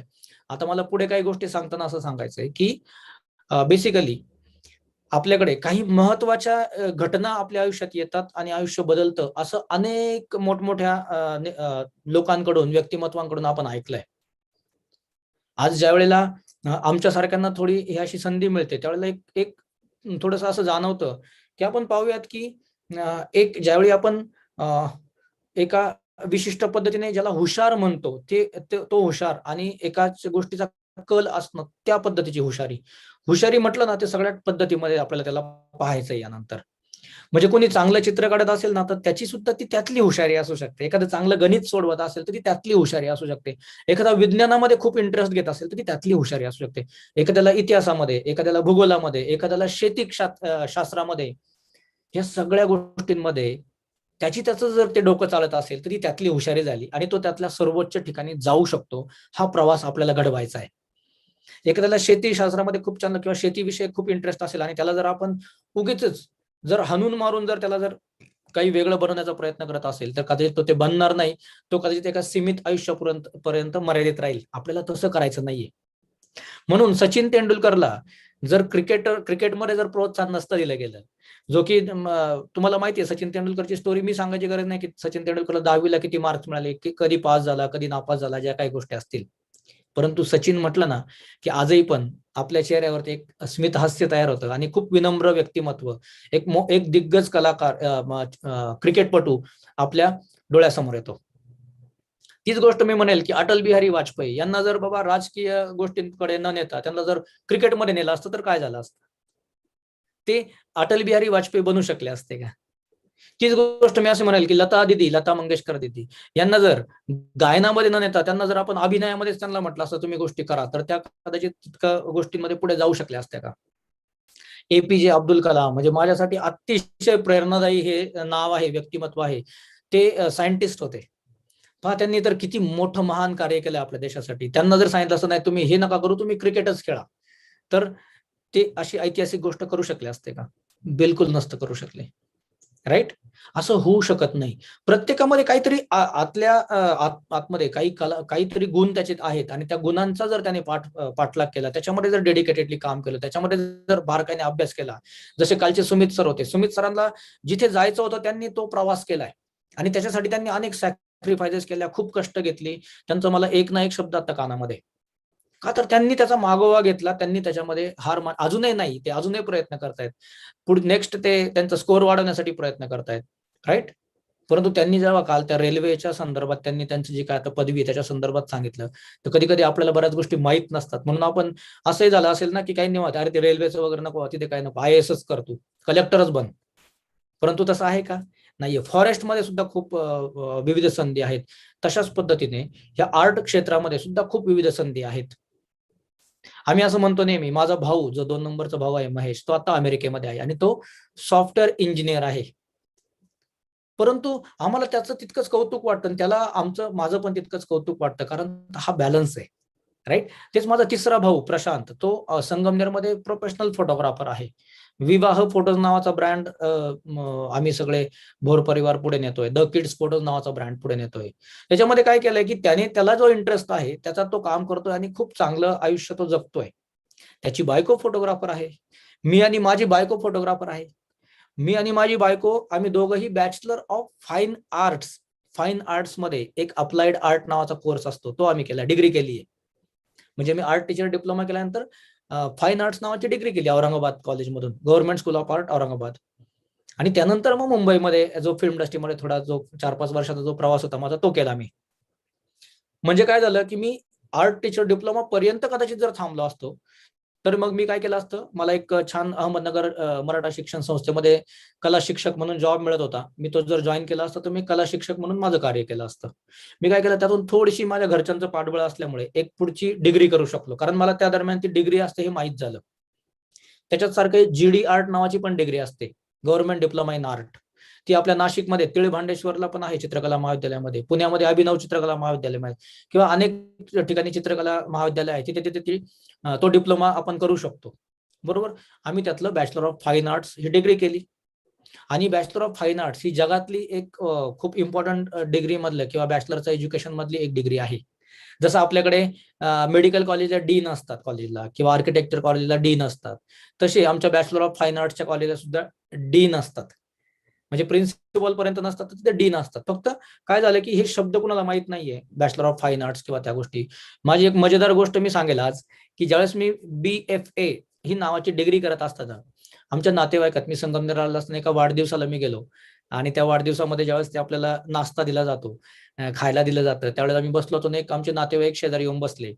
आणि आता मुळात माझ्याकडे, मी तसा दुर्लक्षित प्राणी असल्यामुळे माझ्याकडे तसं खूप काही कोणी लक्ष देत नव्हतं, का तर तो आर्टला आहे, का तर कमी मार्क्स मिळालेला मुलगा आहे, त्याच्यामुळे विशेष कौतुक काही कुणाचं नव्हतं. मी तिकडे गेल्यानंतर त्यांनी मला सहज विचारलं का तू सध्या काय करतो. मी त्यांना म्हटलं मी आता BFA ला ऍडमिशन घेतलंय, डिग्री करतोय, म्हणजे BFA ला ऍडमिशन घेतलंय, BFA करतोय म्हणून. आता BFA याचा उच्चार आमच्या संगमनेरी भाषेमध्ये मी म्हटलं की मी BFA ला आहे, आणि मला त्यावेळेस तेवढी अक्कल नव्हती की त्यांना असं पद्धतशीरपणे समजून सांगायला पाहिजे. ते म्हणे बरोबर आहे, तू काय अडचण नाहीये, तू BFA आहे. तर मग त्यांना काय वाटलं की BFA, त्यांनी ऐकलं BFA आहे तू, आणि त्यांची अपेक्षा माझ्याकडून तीच होती की हा काय होऊ शकतो, तर फेल होऊ शकतो, राईट. मग मी त्यांना म्हटलं नाही, BFA नाही, मी BFA नावाची एक डिग्री आहे, त्याच्यामध्ये मी जाहिरात कलेमध्ये आता शिक्षण घेतोय, जाहिरात कला शिकतोय. बरोबर, त्याच्यासाठी काय करतात, नेहमी मला आयुष्यामध्ये हा स्ट्रगल करावा लागला, किंवा त्याच्यात नेमकं काय करतात ते आम्हाला सांगतो. परंतु जर माझा भाऊ इंजिनिअरिंगला, किंवा अजून मी जे काही माझे मित्र मैत्रिणी इंजिनियर किंवा डॉक्टर, ते म्हटलं मी इंजिनिअरिंगला, अरे वा वा वा क्या बात आहे, तू इंजिनिअरिंग करतोय. ते म्हटलं मी डॉक्टर, अरे क्या बात आहे, डॉक्टर आहे, पण डॉक्टर मध्ये कुठल्या टाईपचे डॉक्टर आहेत, अनेक त्याच्यात विविध प्रकारचे डॉक्टरचे पण लेअर आहेत ना. मग तू बाबा काय MBBS करतोय, BHMS करतोय, BAMS करतोय, DHMS करतोय, नेमकं काय करतोय हे नाही. डॉक्टर हा शब्द ऐकला की सगळे अरे, शेजाऱ्याला सांगणार आहे डॉक्टर आहे, डॉक्टरचं एज्युकेशन घेतोय, शिक्षण घेतोय, अरे इंजिनियरचं शिक्षण घेतोय. आता आमच्याकडे एक इंजिनियर असे पण आहेत की जे डिप्लोमाला, पॉलिटेक्निकला त्यांनी किमान 4 ते 5 वर्ष लावली, त्यानंतर त्यांनी डिग्रीला पण जे काही आहे त्याच्यातही 2, 4, 5 वर्ष लावली, म्हणजे त्यांनी 10 वर्ष फक्त इंजिनियर बनण्यात घातलंय. पण त्यांच्या नावासमोर काय लागलं, इंजिनियर लागलं. एक गोष्ट लक्षात घ्या की कदाचित आपण ह्या समाजातल्या काही रूढींप्रमाणे किंवा त्या बर्डन प्रमाणे आपल्या मुलाला फक्त नावाला मशीन म्हणून इंजिनियर करण्यात काही अर्थ नाहीये. त्याला डॉक्टर बनायचंय का, तर तो डॉक्टरकीमध्ये खूप नाव कमवेल. त्याला इंजिनियर बनायचं तर तो इंजिनिअरिंग मध्ये खूप मोठं नाव कमवेल. परंतु त्याला जर कलाकार बनायचं असेल, चित्रकार, photographer, fashion designer, interior designer, architect, खूप संधी आहेत. तिथे जर कदाचित तो गेला तर तो जगभर नाव कमवेल. जे माझ्यासोबत घडतंय, काही बिघडलं आणि काही छानसं घडलं. मग त्या काकांना जसं मी समजून सांगत होतो ना, असं मला आयुष्यभर अनेक वर्ष असं समजून सांगायची वेळ आली. अगदी मी आता फोटोग्राफी करताना सुद्धा मी त्याच्यातनं अजून काही त्याचं सुटका झालेली नाहीये. अजूनही पण ज्यावेळेस करिअर गायडन्ससाठी जर सेशन होतं, किंवा मी पूर्ण भारतामध्ये फोटोग्राफरसाठी वेगवेगळे मेंटर किंवा प्रशिक्षक म्हणून काम करतोय, तर माझ्या त्या आमच्या अगदी नात्यामध्ये गोष्ट असेल, किंवा अगदी आमच्या त्या गावातल्या पद्धतीने गोष्ट असेल ना, जर तो मेसेज व्हॉट्सअपला जरी टाकला तरी थोडंसं दुर्लक्ष केलं जातं. परंतु कदाचित मी जर एक वेगळं नाव जर तिथे समोर लावलं असतं ना, तर खूप वेगळ्या कौतुकाचा वर्षाव झाला असता. परंतु कार्य तर मी करत राहणार आहे, कारण त्याच्याशिवाय SM पंडित होऊ शकत नाही, त्याच्याशिवाय लता मंगेशकर होऊ शकत नाही, त्याच्याशिवाय राजा रवी वर्मा होऊ शकत नाही, त्याच्याशिवाय सचिन तेंडुलकर होऊ शकत नाही, त्याच्याशिवाय पंडित नेहरू होऊ शकत नाही, त्याच्याशिवाय इंदिरा गांधी होऊ शकत नाही. अनेक नावं आपण घेऊ शकतो, अनेक सुंदर नावं. सिंधुताई सपकाळ होऊ शकत नाही, बरोबर ना. सिंधुताई सपकाळांनी काय केलं, एक कार्य केलं, आणि त्यातून त्यांचं आज आम्ही नमन करतो, त्यांना सगळं आपण नमन करतो. अण्णा हजारेंना आपण नमन करतो, का तर त्यांना जे आवडत आहे ते कार्य ते करतायत.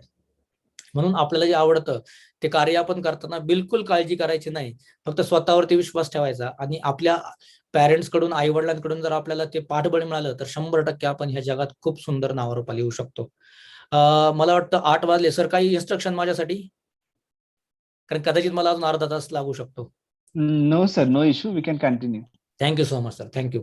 तर इथे मी सांगताना एक आता नेक्स्ट पार्टमध्ये एंटर करतोय, ते म्हणजे माणूस जन्माला येतो, आणि आज आपण ह्या सिच्युएशन मध्ये पाहतोय की आज मॅक्झिमम ज्या काही आपल्याला व्हॉट्सअपला, फेसबुकला जे काही स्टेटस दिसतं ना, ते खूप दुःखद आहे. आपण फक्त व्हॉट्सअपवरती भावपूर्ण श्रद्धांजली असं सांगतोय, खरंय की नाही. अगदी कदाचित आपण आता दोन्ही साईडने कम्युनिकेट करू शकत नाही, परंतु हे वास्तव आहे. आणि युट्यूबला त्या टाईपने तुम्ही मला तसं तिथे रिस्पॉन्स पण करू शकता, राईट. की आज आपण पहा, व्हॉट्सअप ओपन केलं तर कधी कधी भीती वाटते, एखादा फोटो आलेला असेल आणि त्याच्या खाली फटाफट खाली लिहिलेलं जातं की बाबा भावपूर्ण श्रद्धांजली. पूर्वी अशा गोष्टी होत नव्हत्या ना, कारण आज जी काही सिच्युएशन आली, करोनाच्या या गोष्टींमध्ये सिच्युएशन आली, की माणसाचं आयुष्य काय झालंय, म्हणजे आपण क्षणिक बनलोय. आणि त्या क्षणिक आयुष्यामध्ये आपण किती मोठं बर्डन घेऊन चाललो, की नाही मला हे असंच बनायचंय, नाही माझ्या घरच्यांना वाटतं की असंच बनायचंय, ते तसंच कर तू, नाही तू फक्त बनला तर हीच गोष्ट बन. मी विनंती करेल सगळ्यांना की असं बनू नका. सिच्युएशन तुमच्या समोर आहेत. आणि मी एका थोड्या संवेदनशील गोष्टीमध्ये आता बोलणार आहे, ते म्हणजे माणूस जन्माला येतो आणि माणूस या जगाचा निरोप घेतो. शेवटी उरतं काय, मला कोणी सांगेल का? युट्यूबला तुम्ही चॅटिंग करू शकता किंवा झूमला सुद्धा मला चॅट बॉक्स मध्ये तुम्ही चॅटिंग करू शकता, की माणूस जन्माला येतो आणि त्यानंतर या जगाचा निरोप घेतो. त्यावेळेस उरतं काय? आपण कुठली गोष्ट उरतं ती मला तुम्ही जर सांगितली तर डेफिनेटली मला ती आवडेल. आणि त्यानंतर मग मी काही आपल्या शैक्षणिक संबंधातले जे कुठले कुठले कोर्सेस आहेत, काय काय सुवर्ण संधी आहेत, किती डिपार्टमेंट्स आहेत, सगळं सांगणार आहे. परंतु काही गोष्टी ह्या भावनिकपणे याच्यासाठी मांडाव्या लागतात, की मला जे करिअर गायडन्स जो करायचा आहे ते माझ्या मित्रमैत्रिणींना ते सोप्या भाषेत समजावं म्हणून. काय उरतं आपल्याकडे? माणूस जन्माला येतो, आयुष्य जगतो आणि ह्या जगातून निरोप घेतो. त्यानंतर काय उरतं आपलं? इमेज, आवर इमेज, राईट? एक उत्तर आलं इकडे की इमेज, एक उत्तर आले नेम. ओके, जर काही उत्तर येऊ शकली की आपण नेमकी काय गोष्टी पाहतो नंतर किंवा काय गोष्टी नंतर आपण डोळ्यासमोर ठेवतो, तर इथे मला चॅट बॉक्स मध्ये पण काय आलेलं आहे, आपली ओळख, फोटो. सोपानगिरी सर म्हणतात फोटो. नंतर अक्षदा मॅडम म्हणतायत आपली ओळख, आपण केलेले चांगले कर्म, कीर्ती. क्या बात आहे. मला असं वाटतं ह्या सगळ्याच गोष्टी किती इम्पॉर्टंट आहे, की कीर्ती असेल, आपली ओळख असेल. माझ्यासाठी इम्पॉर्टंट आहे तो म्हणजे फोटो, बरोबर. आणि फोटो सोबत मग आपली ओळख, आपली कीर्ती, आपण केलेलं चांगलं काम.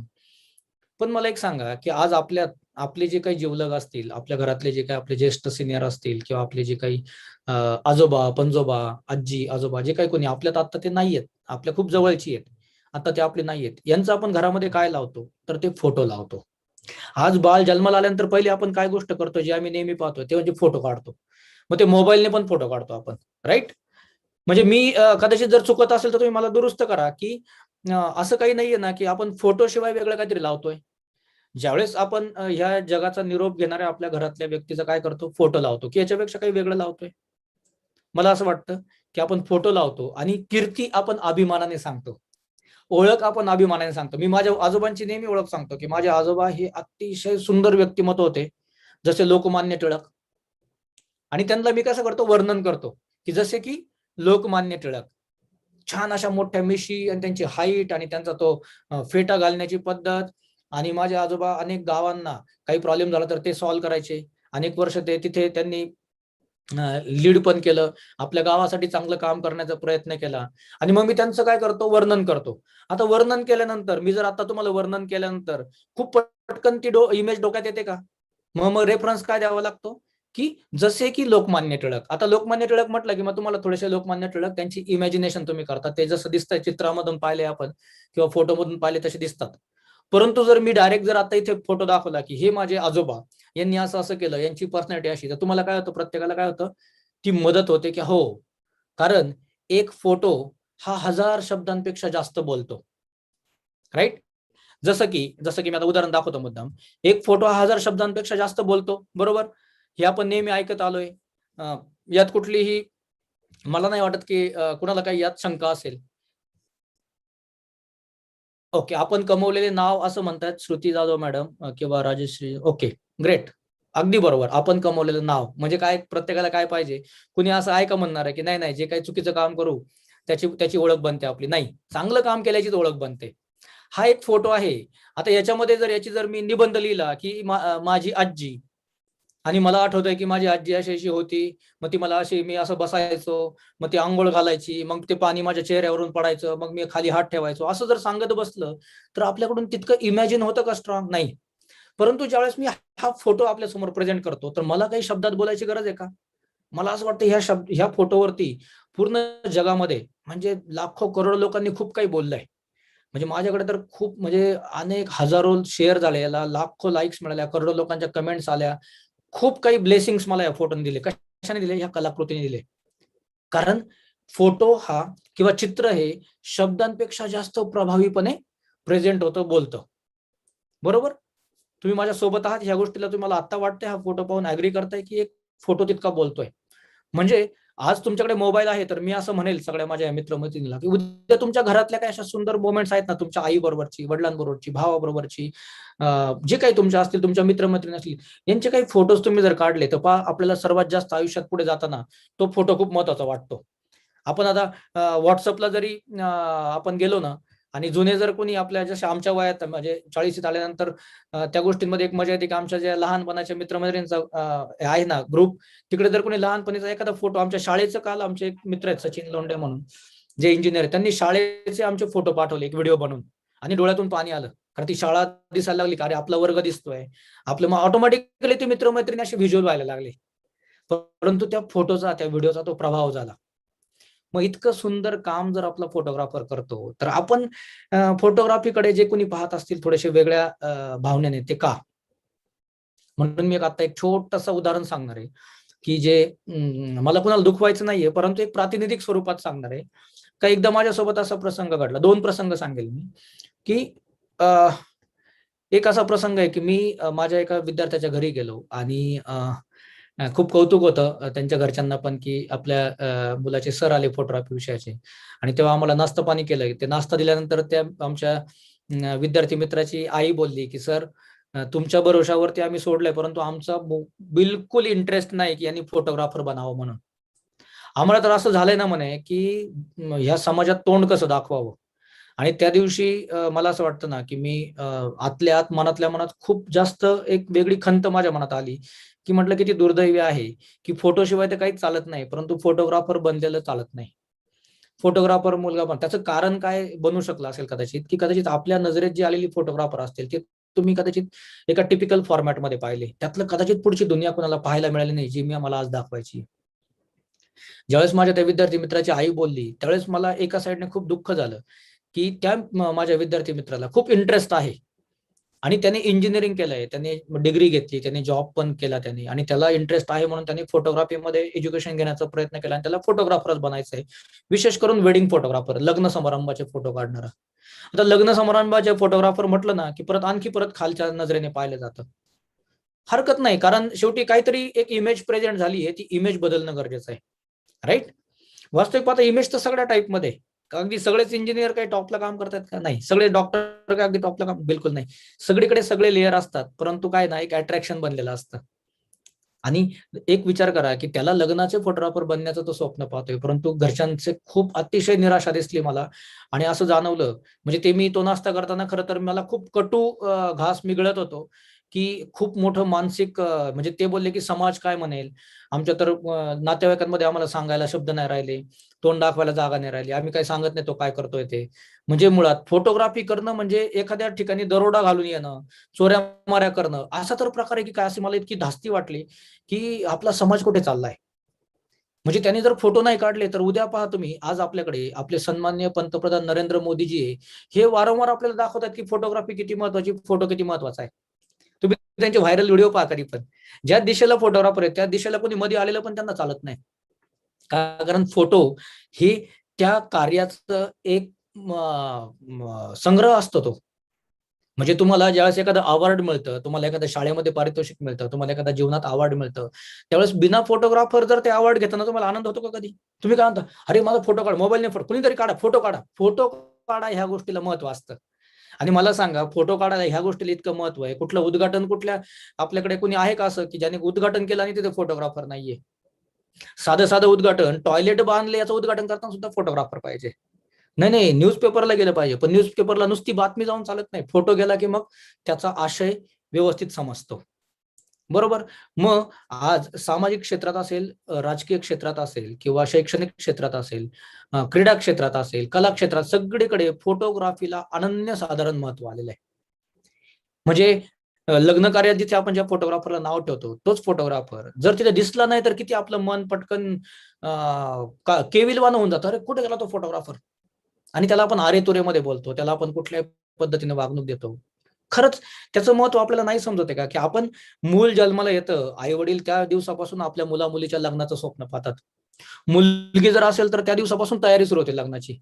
मुलगा असेल तर बाबा त्याचं लग्न होईल, ती सूनबाई आपल्याकडे कशी येईल, या सगळ्या गोष्टी 20-20 वर्ष आपण त्याच्यासाठी काम करतो. परंतु त्याचे फोटोज त्या एका दिवसाचे जे असतात ते आपल्याकडे पुढे आयुष्यभर आनंद देणारे असतात. जर विचार करा की त्या लग्नात फोटोग्राफर्स नाहीये आणि तुम्ही प्रत्येक पाहुणा माणूस आला त्याला काय सांगणार, मी लग्नामध्ये इतका सुंदर मंडप तयार केला होता, इतका सुंदर हॉल घेतला होता, मी लग्नामध्ये असे कपडे घेतले होते, मी लग्नामध्ये ही ज्वेलरी घेतली होती, माझी मुलगीने असा मेकअप केला होता, माझी मुलगी इतकी सुंदर दिसत होती. फोटो जर नसेल तर तुम्हाला दरवेळी वर्णन करावं लागेल. त्या वर्णनाने त्या मुलीचं खरं स्वरूप काय ते दिसणार आहे का समोर? ती कशी दिसत होती, आपला मुलगा किती छान दिसत होता, माझे कपडे किती छान होते, मी शूज कसे घातले, मी बूट कसे घातले, मी काय काय काय काय पेहराव केला होता, हे कसं सांगणार? मी तिकडे तर असं एंट्री गेट ठेवलं होतं, ह्या सगळ्या गोष्टी करायचं, हे कसं सांगणार? मग आपण काय करतो, तर लग्नाचा छानसा फोटोचा अल्बम काढतो आणि त्यांना हे पहा, आमच्या मुलाचं किंवा आमच्या मुलीचं लग्न झालं, खूप मजा आली. आणि प्रत्येक फोटोला असं आवर्जून सांगितलं जातं. आणि आलेला व्यक्ती काय करतो, पटकन मी कुठे दिसतो ते पाहतो, की माझा फोटो कुठे आहे तिथपर्यंत का, तो सुद्धा त्याचा फोटो शोधत असतो. मग इतकं महत्व जर फोटोला आहे, तर आपण का आपल्या मुलांना त्यात थोडंसं तरी प्रोत्साहन देत नाही? त्यांना प्रोत्साहन दिलं तर कशी ते one of the best photographer बनू शकतील. आणि म्हणून मी एकदम काळजीने आता सांगतोय, की आता इंडियात सुद्धा जे टॉपचे जे फोटोग्राफर्स आहेत ना, हे सुद्धा खूप वेल एज्युकेटेड आहे. जसं की एक नाव इथे मी सांगेल किंवा अनेक नावं सांगेल. खरं तर एक नाव सांगणं आणि बाकीच्यांना सांगणं हे योग्य नाही. परंतु अनेक जण IIT शिकलेले आता इंडियातले टॉपचे लग्नाचे फोटोग्राफर आहे. IIT, आता विचार करा, IIT शिकावं हे आपल्या पालकांचं पण स्वप्न असतं. इंजिनिअरिंग करावं. अनेक फोटोग्राफर आता इंजिनिअरिंग बॅकग्राऊंडचे आहेत, MBA झालेले आहेत. मग याचा अर्थ ते काही ते केल्यानंतर ते फोटोग्राफी करायला लागले आणि त्यांचा करोडोंचा टर्नओव्हर आहे. बरोबर? म्हणजे कुठेतरी आपण एखादा जॉब करायचा, एखाद्याच्या हाताखाली काम करायचं आणि तिथे मन मारून काम करायचं. त्याच्यापेक्षा जर तुम्हाला फोटोग्राफी आवडत असेल आणि तुम्ही तिला जर छान पद्धतीने जर करणार असेल, एक आयुष्य म्हणून त्याच्याकडे छान पद्धतीने पाहणार असेल, तर त्या क्षेत्राचं वेलकम आपण करायला पाहिजे. आपल्या मुलांना आपण सपोर्ट करायला पाहिजे. कारण त्याने काय होतील, त्याने ह्या पूर्ण जगभरात आपला सुगंध दरवळतील. ते फुल जर आपण पटकन तोडून टाकलं, ती फांदीच काढून टाकली, तर त्याचा सुगंध येणार नाही, फुलच उमलणार नाही. त्या फुलाला उमलू देत, त्याचा सुगंध दरवळू दे. कारण त्या फुलाचा सुगंध दरवळतो ना, तेव्हा चालल्यानंतर वॉव! क्या बात है! असं आपल्याला वाटतं. मग मला सांगा, तुम्ही माहिती काढा यानंतर, आजच्या नंतर सुरुवात करा, माहिती काढा, की ह्या भारत देशातले कुठले-कुठले फोटोग्राफर आहे. आज मी खूप सुंदर नाव घेईल, गौतम राजाध्यक्ष सर, ज्यांनी फिल्म इंडस्ट्रीमध्ये आज अमिताभ बच्चन पासून माधुरी दीक्षित पर्यंत कुठल्याही फॅमिलीचे किंवा त्या माधुरी दीक्षित, मनीषा कोइराला अनेक या मोठ्या-मोठ्या ॲक्टरचे त्यांनी पोर्टफोलिओ तयार केले. म्हणजे एकदा असं गणित तयार झालं होतं, की गौतम राजाध्यक्ष सरांकडे जर फोटो काढले, पोर्टफोलिओ बनवला, तर आपल्याला पिक्चरमध्ये काम मिळेल. आणि गौतम राजाध्यक्ष सर हे स्वतः सायन्स किंवा टेक्निकल बॅकग्राऊंडचे होते. आय थिंक सो ते केमिकल इंजिनियर होते. अनेक इंजिनिअरिंग बॅकग्राऊंडचे खूप मोठ्या लेव्हलचे फोटोग्राफर बनलेले आहेत. म्हणून त्यांनी काय केलं, की ते एज्युकेशन घेतलं, जे खूप गरजेचं आहे. आपण खूप चांगलं एज्युकेशन घ्यावं, बेस पक्का करावा, हे अगदी बरोबर आहे. काल सुमित सरांनी पण सांगितलं, की आपली बॅचलर होणं खूप गरजेचं आहे. आणि त्यानंतर जेव्हा आपल्याला मॅच्युरिटी, जेव्हा आपल्याला विश्वास येतो, की नाही, ह्या गोष्टीमध्ये मी खूप चांगलं करिअर करू शकतो, आपल्या मुलांना सपोर्ट करा. ते खूप चांगलं नाव कमवतील. राईट? अनेक असे फोटोग्राफर आहेत, अनेक फिल्म मेकर्स आहेत, अनेक ॲनिमेटर्स आहेत, की जे अशा ह्या बॅकग्राऊंड मधून आलेले आहेत. आणि सायन्स ह्या जी काही आता आपल्याकडे शाखा आहे, त्यातून तुम्ही खूप पुढे आर्किटेक्ट बनू शकतात. अनेक चांगल्या-चांगल्या ठिकाणी NID नावाचं, नॅशनल इन्स्टिट्यूट ऑफ डिझाइन, ह्या संस्थेमध्ये याची माहिती आपण घ्या. ह्या संस्थेमध्ये खूप सुंदर-सुंदर कोर्सेस आहे, जे स्पेसिफिकली सायन्स बॅकग्राऊंडमध्ये पण आहेत. आणि तुम्ही ग्रॅज्युएशन केलं, समजा बॅचलर ऑफ फाईन आर्ट्स केलं, त्यानंतर पोस्ट ग्रॅज्युएशन तुम्ही NID मध्ये करू शकता. जसं आपल्याकडे आपण IAS ऑफिसर म्हणतो, UPSC म्हणतो, MPSC, तसं आर्ट क्षेत्रामध्ये पण अशा काही गोष्टी आहेत, की जिकडे NID हे सर्वोच्च एक ठिकाण मानलं जातं. किंवा पुण्यामध्ये film and television institute, FTII, ही एक खूप मोठी संस्था आहे, की भारतात ज्यावेळेस त्याचे ऍडमिशन ओपन होतात, तर फक्त 20 सीट्स किंवा 25 सीट्स असतात. त्याच्यामध्ये सुद्धा एंट्रन्स एक्झाम असते किंवा बाकीच्या एक्झाम असतात. बॅचलर ऑफ फाईन आर्ट्स मध्ये पण त्या एक्झाम्स असतात. त्या एक्झाम देऊन आपल्याला कॉलेज सिलेक्ट करता येतं. आणि यातले आपल्याकडे जे मोठे-मोठे आपण दिग्गज कलाकार पाहतो, हे सगळे यातून शिक्षण घेऊन पुढे फिल्म इंडस्ट्रीमध्ये आले. त्यांचं बॅकग्राऊंड पण सायन्सचं होतं, त्यांचं बॅकग्राऊंड कॉमर्सचं होतं, त्यांचं बॅकग्राऊंड आर्ट्सचं होतं. तर आपण कुठलाही हा न्यूनगंड मनात ठेवू नये. त्याची माहिती काढावी. आपल्या मुलाला जर इंटरेस्ट असेल पुढे इंटेरियर डिझायनिंग मध्ये काम करायचं, तर त्याच्या सुद्धा डिग्री कोर्सेस आहेत. मुलीला जर इंटरेस्ट असेल फॅशन डिझायनर बनायचं, तिला सपोर्ट करावं, कारण कदाचित ती त्याच्यामध्ये खूप सुंदर काम करू शकेल. तिला जर इंटरेस्ट असेल की फोटोग्राफर बनावं, तर मी त्याही ऑपॉर्च्युनिटी सांगणार आहे. राईट. सो हे सगळं सांगताना काय गोष्टी महत्वाच्या आल्या आपल्याकडे, की जर तुमचं 10वी जर झालेलं असेल किंवा तुम्ही आता 10वीला असाल, 10वी नंतर आर्ट क्षेत्रामधले कोणते कोणते कोर्सेस आहेत, तर GD art, government diploma in art, यासाठी फाउंडेशन नावाचा 1 वर्षाचा कोर्स असतो आणि त्यानंतर 4 वर्षाचा तिथे आपला डिप्लोमा असतो. परंतु मी थोडंसं रिकमेंड करेल तुम्हाला की 12वी नक्की करा, कारण 12वी पर्यंत आपण बऱ्यापैकी मॅच्युरिटी येत असते आपल्याला, थोडंसं आपले जे काही निर्णय घेण्याची थोडीफार क्षमता येत असते. आणि 12वी नंतरच्या कोर्सेसला प्राधान्य द्या. त्याच्यामध्ये बॅचलर ऑफ फाईन आर्ट्स असेल किंवा अॅनिमेशन मध्ये खूप छान छान कोर्सेस आहेत. आज Bharati Vidyapeeth, DY Patil, MIT college, symbiosis college, ह्या कॉलेजेसमध्ये सुद्धा ह्यातल्या डिझाईन च्या रिलेटेड बरेचसे चांगले चांगले डिग्री कोर्सेस आलेले आहेत. त्याच्यामध्ये फोटोग्राफी कोर्सेस सुद्धा समावेश झालेला आहे. आणि आज आपल्या भारतामध्ये फोटोग्राफीची डिग्री करण्याकडे खूप जास्त कल लोकांचा आहे. डिझायनिंग मध्ये इंटरेस्ट घेण्यात खूप जास्त कल आहे. कारण आता काय झालंय की आपल्याकडे प्रचंड प्रमाणात, मी मगाशी म्हटलं तसं समतोल, घराघरामध्ये इंजिनियर तयार झालेले आहेत.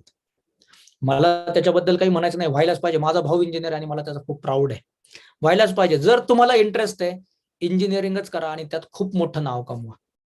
स्वतःची कंपनी सुरू करा, स्वतःची इंडस्ट्री सुरू करा, स्टेप बाय स्टेप करा. जर तुम्हाला इंटरेस्ट आहे तर डॉक्टर बनायचं तर डॉक्टरच बना, मग तुम्ही इंजिनिअरिंग कडे जाऊ नका. जर तुम्हाला इंटरेस्ट असेल की वकील बनायचं, तुम्हाला वकिलीमध्ये इंटरेस्ट आहे, तर वकिलीचा अभ्यास करा आणि वकील बना. जर तुम्हाला खरंच इंटरेस्ट असेल तर शेतीत काम करायचा.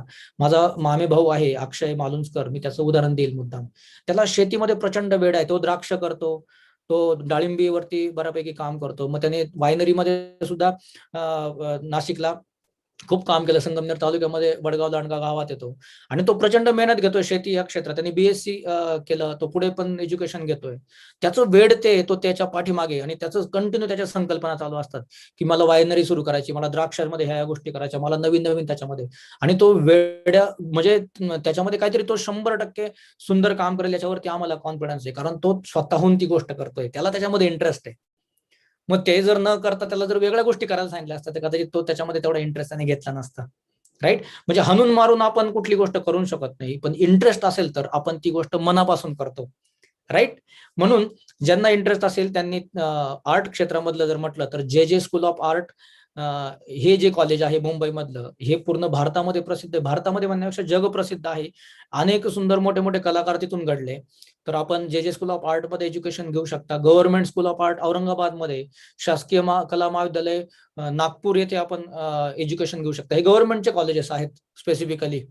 मुंबई असेल, नागपूर असेल, औरंगाबाद असेल. मी स्वतः औरंगाबादला शिकलो आणि मला त्याचा प्रचंड अभिमान आहे की मी माझं एज्युकेशन औरंगाबादमध्ये. कला तिथं ऑलरेडी कला सगळ्या साईडने कला आहे तिथे सगळ्या दृष्टीने. आम्हाला खूप चांगले प्राध्यापक लाभले, खूप चांगले गुरुवर्य लाभले आणि आजही आम्ही त्यांच्या प्रति 100% पूर्ण श्रद्धा ठेवतो. तर आपले जे मेंटॉर असतील, आपले जे शिक्षक असतील, त्यांच्या प्रति 100% विश्वास ठेवा, श्रद्धा ठेवा, कारण जनरेशन थोडं चेंज झालंय. तर आम्ही त्या काळापासून आत्ताही ते करतोय आणि त्याचा खूप फायदा होतोय. त्याच्यानंतर अभिनव चित्रकला महाविद्यालय पुण्यामध्ये आहे, तिथेच अभिनव कॉलेज आर्किटेक्चरचं सुद्धा आहे. JJ स्कूल ऑफ आर्ट मध्ये आर्किटेक्ट आहे, तुम्ही तिथे एज्युकेशन घेऊ शकता. अनेक आर्किटेक्टसाठी खूप चांगले चांगले कॉलेज आहे. मुंबईमध्ये रचना संसद नावाचं खूप सुंदर कॉलेज आहे, त्याची तुम्ही माहिती घेऊ शकता. अनेक प्रायव्हेट कॉलेजेस सुरू झालेले आहेत. आणि JJ स्कूल ऑफ आर्ट असेल किंवा बाकी काही कॉलेजेसमध्ये फोटोग्राफीचे सुद्धा कोर्सेस आहेत. जसं मुंबईमध्ये national institute of photography, NIP ज्याला म्हणतो, माझं शिक्षण तिथे झालं फोटोग्राफीचं. ते खूप चांगली संस्था आहे. भारतीय विद्यापीठ त्यांचं फोटोग्राफीचं खूप चांगलं डिपार्टमेंट आहे. मुंबईमध्ये सन्माननीय गिरीश मिस्त्री सर यांचं शायरी अकॅडमी आहे. त्यांची मिसेस रिदगंधा मॅम, त्या सुद्धा तिथे काम करतात.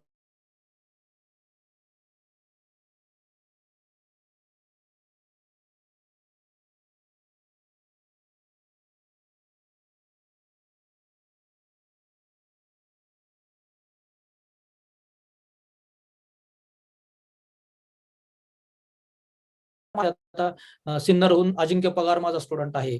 नाशिकहून रोशन शेवाळे नावाचा माझा स्टुडंट आहे. कदाचित माझा आवाज ब्रेक झाला असेल, मी रिपीट करतो की नाशिक जिल्ह्यातले माझे अनेक स्टुडंट आहेत. त्यातला रोशन शेवाळे आहे, जो ऑलरेडी इंजिनिअरिंग बॅकग्राऊंडचा आहे. अजिंक्य पगार आहे सिन्नरहून, कल्पक वाघ जो की तुमच्या शेजारी म्हणजे मला वाटतं काय रानवड गाव आहे त्याचं, तिथला आहे तो. आणि कल्पक अतिशय उत्कृष्ट फोटोग्राफर आहे, त्याला आता एक अवॉर्ड पण मिळाले आपल्या नाशिक जिल्ह्यातलं. आणि कल्पक खूप सुंदर फोटोग्राफी करतो. भविष्य जे आहे आपल्या नाशिक मधले खूप सुंदर नाव फोटोग्राफी क्षेत्रात पुढे येत आहे ते कल्पकच्या स्वरूपात, त्याच्या नावाप्रमाणे कल्पक आहे तो. कल्पक वाघचं तुम्ही काम पहा, नंतर शोधा त्याला. त्याने कसं हे क्षेत्र निवडलं, त्याचं पाठबळ मिळालं कल्पकच्या वडिलांचं आणि त्याच्या काकांचं विनोद वाघ सरांचं, की त्यांनी एक त्याला सपोर्ट केला, नाही तू बन. आणि त्यांचं अजून पुढे स्वप्न आहेत, अजून त्यांना त्याला पुढे शिकवायचं आहे. शिक्षण खूप महत्वाचं आहे, राईट. मी बरेचसे माहिती अजून इथे काही गोष्टींची देतोय. आणि जिथे की जसं आपण म्हटलं की जे स्कूल ऑफ आर्ट, तसं याच्यात डिपार्टमेंट कुठले कुठले आहेत. पहिलं डिप्लोमा मध्ये येतं आपलं ATD आर्ट टीचर डिप्लोमा, त्यानंतर GD art government diploma in art, right. त्याच्याच प्रमाणे आपल्याकडे टेक्सटाईल डिझाईन नावाचा खूप सुंदर कोर्स होता. आता हे माझं शर्ट तुम्ही पाहत असाल, याला एक या लाईन्सची डिझाईन आहे. तुम्ही तुमचे कपडे विकत घेतात, त्याच्यामध्ये किती प्रचंड मोठा स्कोप आहे, कारण कपडे तर घालणं कधी बंद होणार नाही आणि आपण जाऊन रेग्युलर कपडा कधीच घेणार नाहीये, काहीतरी वेगळं डिझाईन आपल्याला पाहिजे. तर टेक्सटाईल डिझाईन नावाचा एक खूप सुंदर कोर्स आहे, तो आपण करू शकतो. तो औरंगाबाद कॉलेजला पण आहे, गव्हर्नमेंट स्कूल ऑफ आर्ट मध्ये. बाकीच्या ठिकाणी प्रिंटिंग नावाचा कोर्स असतो, प्रिंट मीडिया नावाचा. त्याच्यानंतर फाईन आर्ट्स आणि अप्लाइड आर्ट असे 2 डिपार्टमेंट आहे. फाईन आर्ट्स मध्ये जनरली जे पेंटिंग करतात, म्हणजे जे त्यांना काय आहे त्यांच्या मनामध्ये हे जे चितारतात चित्राच्या माध्यमाने, ते फाईन आर्ट्स. आणि अप्लाइड आर्ट म्हणजे जाहिरात कला, ज्यांना बाबा एका पर्टिक्युलर क्लायंटसाठी काम करायचंय, त्यांना काय पाहिजे, त्याच्यातून त्यांना कसा जाहिरातीच्या माध्यमातून फायदा होईल, अप्लाइड आर्ट. मग आपला इंटरेस्ट कशात आहे हे पहिले शोधावं. माझी जर कुठे मदत लागली, मला अगदी निश्चिंतपणे तुम्ही कॉल करू शकता माझ्या नंबरवरती 9881581515. मी मुद्दामून सांगितला नंबर, कारण माझे जे मित्रमैत्रिणी ज्यांना प्रश्न पडतो, माझ्या संगमनेर तालुक्यात पण खूप लोक त्यावेळी माझ्याकडे यायचे, पण मी ज्यावेळेस जात होतो त्यावेळेस मी स्वतः माहिती काढून काढून चाललो होतो. आमचे आर्ट टीचर डिप्लोमाला सन्माननीय संजय सोनवणे सरांनी मला बोलता बोलले की अरे सचिन, तुझं खूप चांगलं काम आहे, तू BFA नावाचा कोर्स कर जो जे स्कूल ऑफ आर्टला आहे. आणि त्याच्यातून मला तो एक मार्ग मिळाला आणि मी मुंबईला पहिल्यांदा प्रवास केला आयुष्यात. तोपर्यंत मी मुंबईला गेलेलो नव्हतो.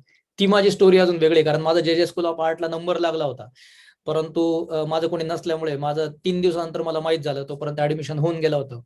आणि त्यानंतर मग मी औरंगाबाद कॉलेजला ऍडमिशन घेतलं. पण ते योगायोग असतात. शेवटी आपण कुठेही जरी गेलो तर आपल्याला जर चमकायचंय तर आपण ती मेहनत घेणं गरजेचं आहे, आपण त्याचा पाठलाग करणं गरजेचं आहे. आणि प्रचंड मेहनतीने आपण एका चांगल्या प्री प्लॅनिंगने आपण पुढे जाऊ शकतो, राईट. सो टेक्सटाईल डिझाईन आहे. नंतर अॅनिमेशन नावाचा मध्ये खूप मोठा ट्रेंड आला. आपल्या नाशिकमध्ये सुद्धा अनेक कॉलेजेस आले. तर अॅनिमेशन मध्ये खूप चांगलं करिअर करू शकतात. त्याची थोडी माहिती व्यवस्थित घेणं गरजेचं आहे, त्यातले डिपार्टमेंट्स घेणं गरजेचं आहे. माझे नाशिक जिल्ह्यातले अनेक मित्र आहेत. एक विजय पैठणकर नगरसूलचा माझा मित्र आहे, जो आता सिंगापूरमध्ये VFX व्हिज्युअल इफेक्ट्स, जे आपण पिक्चरमध्ये सिरियलमध्ये व्हिज्युअल इफेक्ट्स पाहतो पहा, असा फेकला आणि बॉम्ब पडला, मायथॉलॉजिकल आपण सिरियल्स मध्ये पाहतो, तो माझा विजय पैठणकर नावाचा मित्र आपल्या नाशिक जिल्ह्यातला, तिथल्या जवळचा, तो आता सिंगापूरमध्ये आम्ही क्लासमेट राहिलोय. अॅनिमेशन स्टुडिओला आम्ही सोबत काम केलं. तो तिकडे जाऊन खूप चांगलं करिअर करतोय. अॅनिमेशनचे सुद्धा करिअर आहेत, फक्त आपल्याला काय करावं लागेल, थोडंसं बारकाव्यानिशी जाऊन त्याची माहिती घ्यावी लागेल.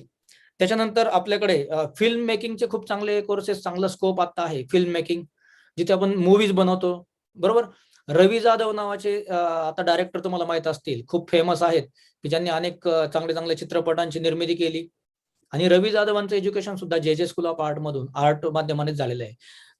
त्याच्यानंतर आपल्याकडे IIT मध्ये सुद्धा अनेक संस्था आहेत, IIT सारख्या, तिथे सुद्धा प्रॉडक्ट डिझाईन असेल, किंवा NID मध्ये प्रॉडक्ट डिझाईन नावाचे आहे. जे इंजिनिअरिंग बॅकग्राऊंड डिग्री केली आणि ज्यांना प्रॉडक्ट डिझाईन मध्ये इंटरेस्ट असेल, त्यांनी NIDचा नक्की तुम्ही अभ्यास करा किंवा त्याची माहिती काढा. अहमदाबादमध्ये ही संस्था आहे आणि खूप सुंदर संस्था, जगप्रसिद्ध संस्था आहे. अशा विविध क्षेत्रात आपल्याला काम करता येतं.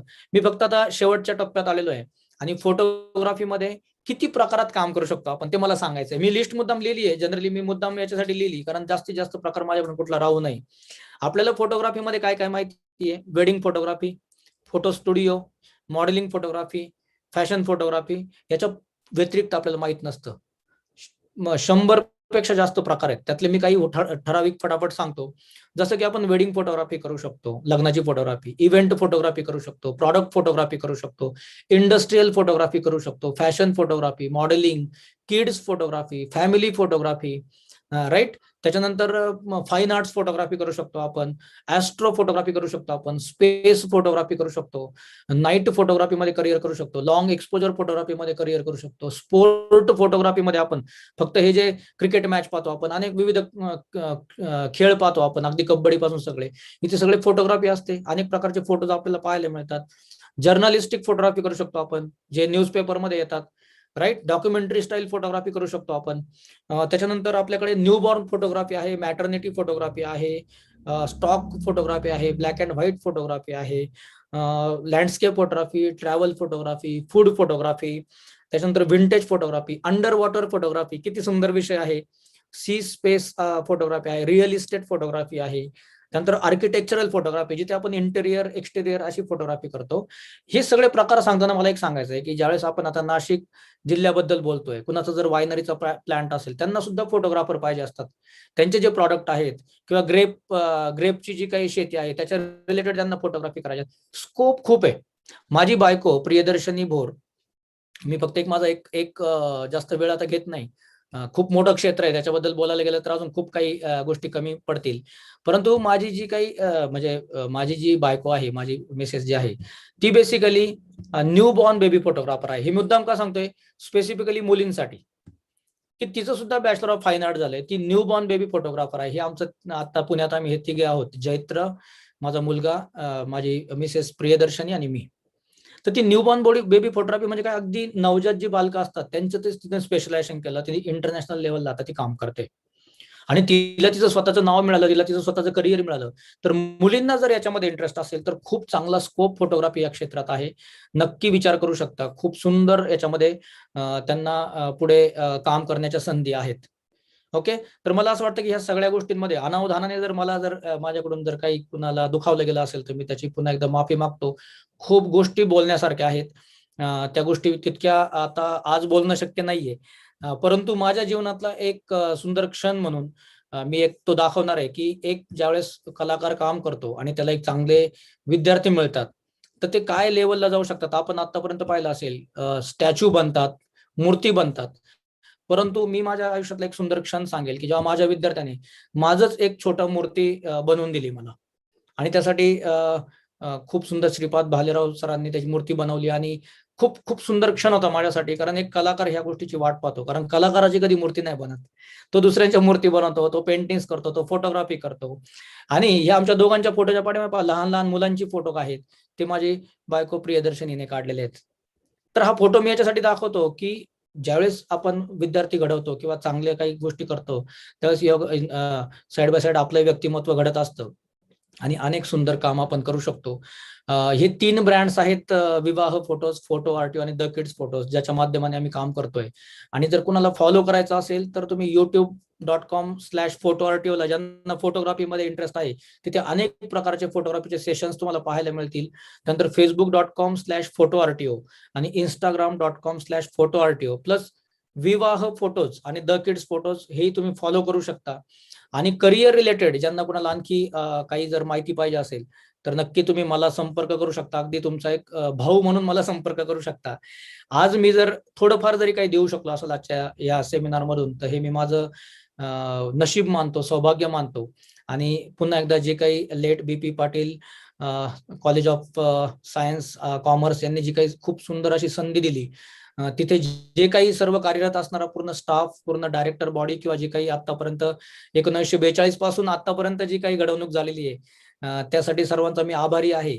आणि मला एकदा शाळेला या कॉलेजला व्हिजिट करायला खूप आवडणार आहे, कारण ती दगडी इमारत त्यांनी जी सांगितली, ते फोटो दाखवले, इतकी उत्सुकता तयार झाली की केव्हा आपण इथे व्हिजिट करतोय. याच्यात सोबत मी शेवट जो करेल तो एका खूप चांगल्या कलाकाराची आठवण काढून, जे तुमच्या बाजूला आहे चाळीसगावला, त्यांचं संग्रहालय आता तिथे आहे. के मूस नावाचे एक खूप मोठे चित्रकार आणि छायाचित्रकार होऊन गेले, जगप्रसिद्ध. त्यांच्याकडे पंडित जवाहरलाल नेहरू सुद्धा यायचे आणि ज्यांनी जगविख्यात कलाकृती तयार केल्या ह्या आपल्या बाजूला आहे. जर शक्य झालं तर नक्की त्या संग्रहालयाला एकदा व्हिजिट करा. खूप मोठं नाव आपल्या बाजूला होऊन गेले आणि आता ते 90 म्हणजे 1900 मला वाटतं 84-89 पर्यंत सर होते के मूस, आणि ज्यांचं जगप्रसिद्ध नाव आहे. सो खूप मोठं क्षेत्र आहे, जगात आपण नाव करू शकतो, जगात आपण स्वतःला पुढे नेऊ शकतो, असं हे क्षेत्र आहे. फोटोग्राफी आणि चित्रकला विषय. सो थँक्यू सो मच, आपण मला संधी दिली आणि मी कदाचित थोडा जास्त वेळ घेतला, अर्धा तास, त्याच्याबद्दल मी क्षमस्व आहे. मी पुढची सूत्र सन्माननीय सरांना विनंती करतो की आपण पुढे सांभाळावी. खूप खूप धन्यवाद. कुणाचे काही प्रश्न असतील तर आपण घेऊयात सर. नक्कीच सर.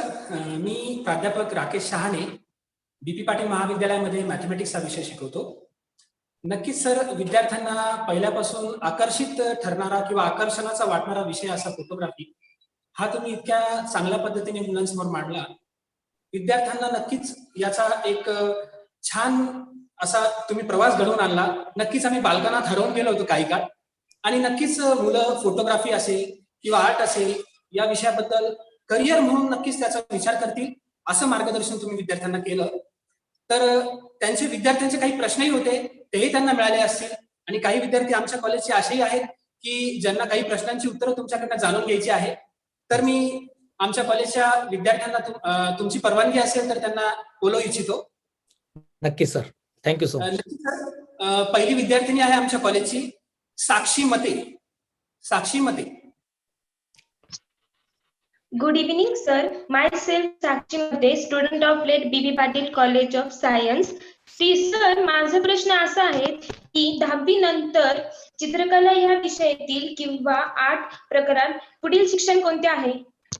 अगदी बरोबर आहे. मी मगाशी उल्लेख केला की 10वी नंतर पण अनेक डिप्लोमा कोर्सेस याच्यामध्ये आहेत, जे तुम्ही फॅशन डिझायनिंग मध्ये काम करू शकता, किंवा जीडी आर्ट नावाचा जो कोर्स आहे, जो आपण त्याला फाउंडेशन नावाचा 1 वर्षाचा कोर्स असतो, आणि त्यानंतर आपण जीडी आर्ट करू शकतो, किंवा अजूनही त्यातले वेगवेगळे कोर्सेस आहेत की जिथे आपण त्या चित्रकला माध्यमातून पुढे जाऊ शकतो. येस. नक्कीच सर. नंतर मी आमच्या महाविद्यालयातील विद्यार्थिनी तेजल शिंदे हिला आमंत्रित करतो. Tejal Shinde. Good evening sir. मी Tejal Vilas Shinde, late BP Patil junior college of science मधून मी नाटाच्या एक्झाम साठी प्रिपेअर करतेय. तर सर, माझा प्रश्न असा आहे की आफ्टर 12th सायन्स नंतर आपण आर्ट या फील्ड मध्ये कोणते शिक्षण घेऊ शकतो? खूप छान. बरेचसे मी उल्लेख केले, जसं की 12वी सायन्स नंतर, स्पेसिफिकली सायन्स नंतर जर आपल्याला एज्युकेशन घ्यायचं असेल तर पुण्यामध्ये FTII नावाचं कॉलेज आहे. खूप छान. तिथे film and television institute of ही संस्था आहे इंडियातली, खूप नामवंत संस्था आहे. त्याच्यामध्ये तुम्ही film making, direction, art direction, असे बरेच अभिनय क्षेत्र असेल किंवा ह्या बऱ्याच क्षेत्रामध्ये तुम्ही तिथे जाऊन एज्युकेशन घेऊ शकता. बऱ्यापैकी टफ एक्झाम असते. त्यानंतर NID हे नाव खरंच खूप सुंदर आहे, तुम्ही याची माहिती जरूर घ्या झोपण्याच्या अगोदर. नॅशनल इन्स्टिट्यूट ऑफ डिझाईन, याच्या वेगवेगळ्या ठिकाणी त्याचे ब्रांचेस आहेत, परंतु अहमदाबादला मी स्वतः गेलेलो त्या कॅम्पसला. अतिशय सुंदर असं हे कॉलेज आहे, आणि तिथे खूप चांगले करिअर अकॉर्डिंग डिग्री कोर्सेस आहेत. तिथे सुद्धा खूप लिमिटेड सीट्स असतात. पूर्ण भारतातून तिथे येण्याला ओघ असतो स्टुडंटचा, आणि टफ एक्झाम असतात, परंतु त्यात तुम्ही खूप चांगलं वर्कआउट करून, चांगलं मार्गदर्शन घेऊन ते करू शकतात, त्याचं प्रिपरेशन करू शकतात. तर खूप चांगला स्कोप आहे याच्यामध्ये. थँक्यू, आणि तुला नाटासाठी ऑल दी बेस्ट. तू छान अभ्यास करतेच आहेत, आणखी तुझ्यासाठी पुढे best of luck. Thank you sir. नक्कीच तेजल, तुला तुझ्या प्रश्नाचं छानसं उत्तर मिळालं असणार आहे. आता मी आपल्या महाविद्यालयातील प्राध्यापिका प्रियंका शिंदे मॅम यांना आमंत्रित करतो. प्रियंका शिंदे मॅम. हॅलो, नमस्कार सर. सॉरी सर, ऍक्च्युली आमची लाईट ऑफ झाली आहे सर. ठीक आहे. सर, मी प्राध्यापिका Priyanka Shinde ma'am. Me let BP Patil कॉलेजमध्ये कार्यरत असून मी बायोलॉजी हा विषय शिकवते सर. सर, ऍक्च्युली माझा प्रश्न असा होता की आर्ट क्षेत्रातील ज्या शैक्षणिक संस्था आहेत त्या कोणत्या आहेत व कुठे आहेत, याचं जर मार्गदर्शन केलं तर नक्कीच आमच्या मुलांना फायदा होईल. अगदी बरोबर. आता आर्ट क्षेत्रामध्ये खरं तर आपल्या पूर्वी तालुक्यापासून तर अगदी शहरापर्यंत त्या संस्था, चित्रकला महाविद्यालय असे असायचे. अजूनही काही ठिकाणी, बऱ्याचशा ठिकाणी आपल्याकडे आहेत. नाशिकला जर आपण गेलात तर तिथे KK वाघ कॉलेजमध्ये पण मला जेवढं माहिती तेवढं ते डिपार्टमेंट आहे, किंवा तिळभांडेश्वरला चित्रकला महाविद्यालय आहे.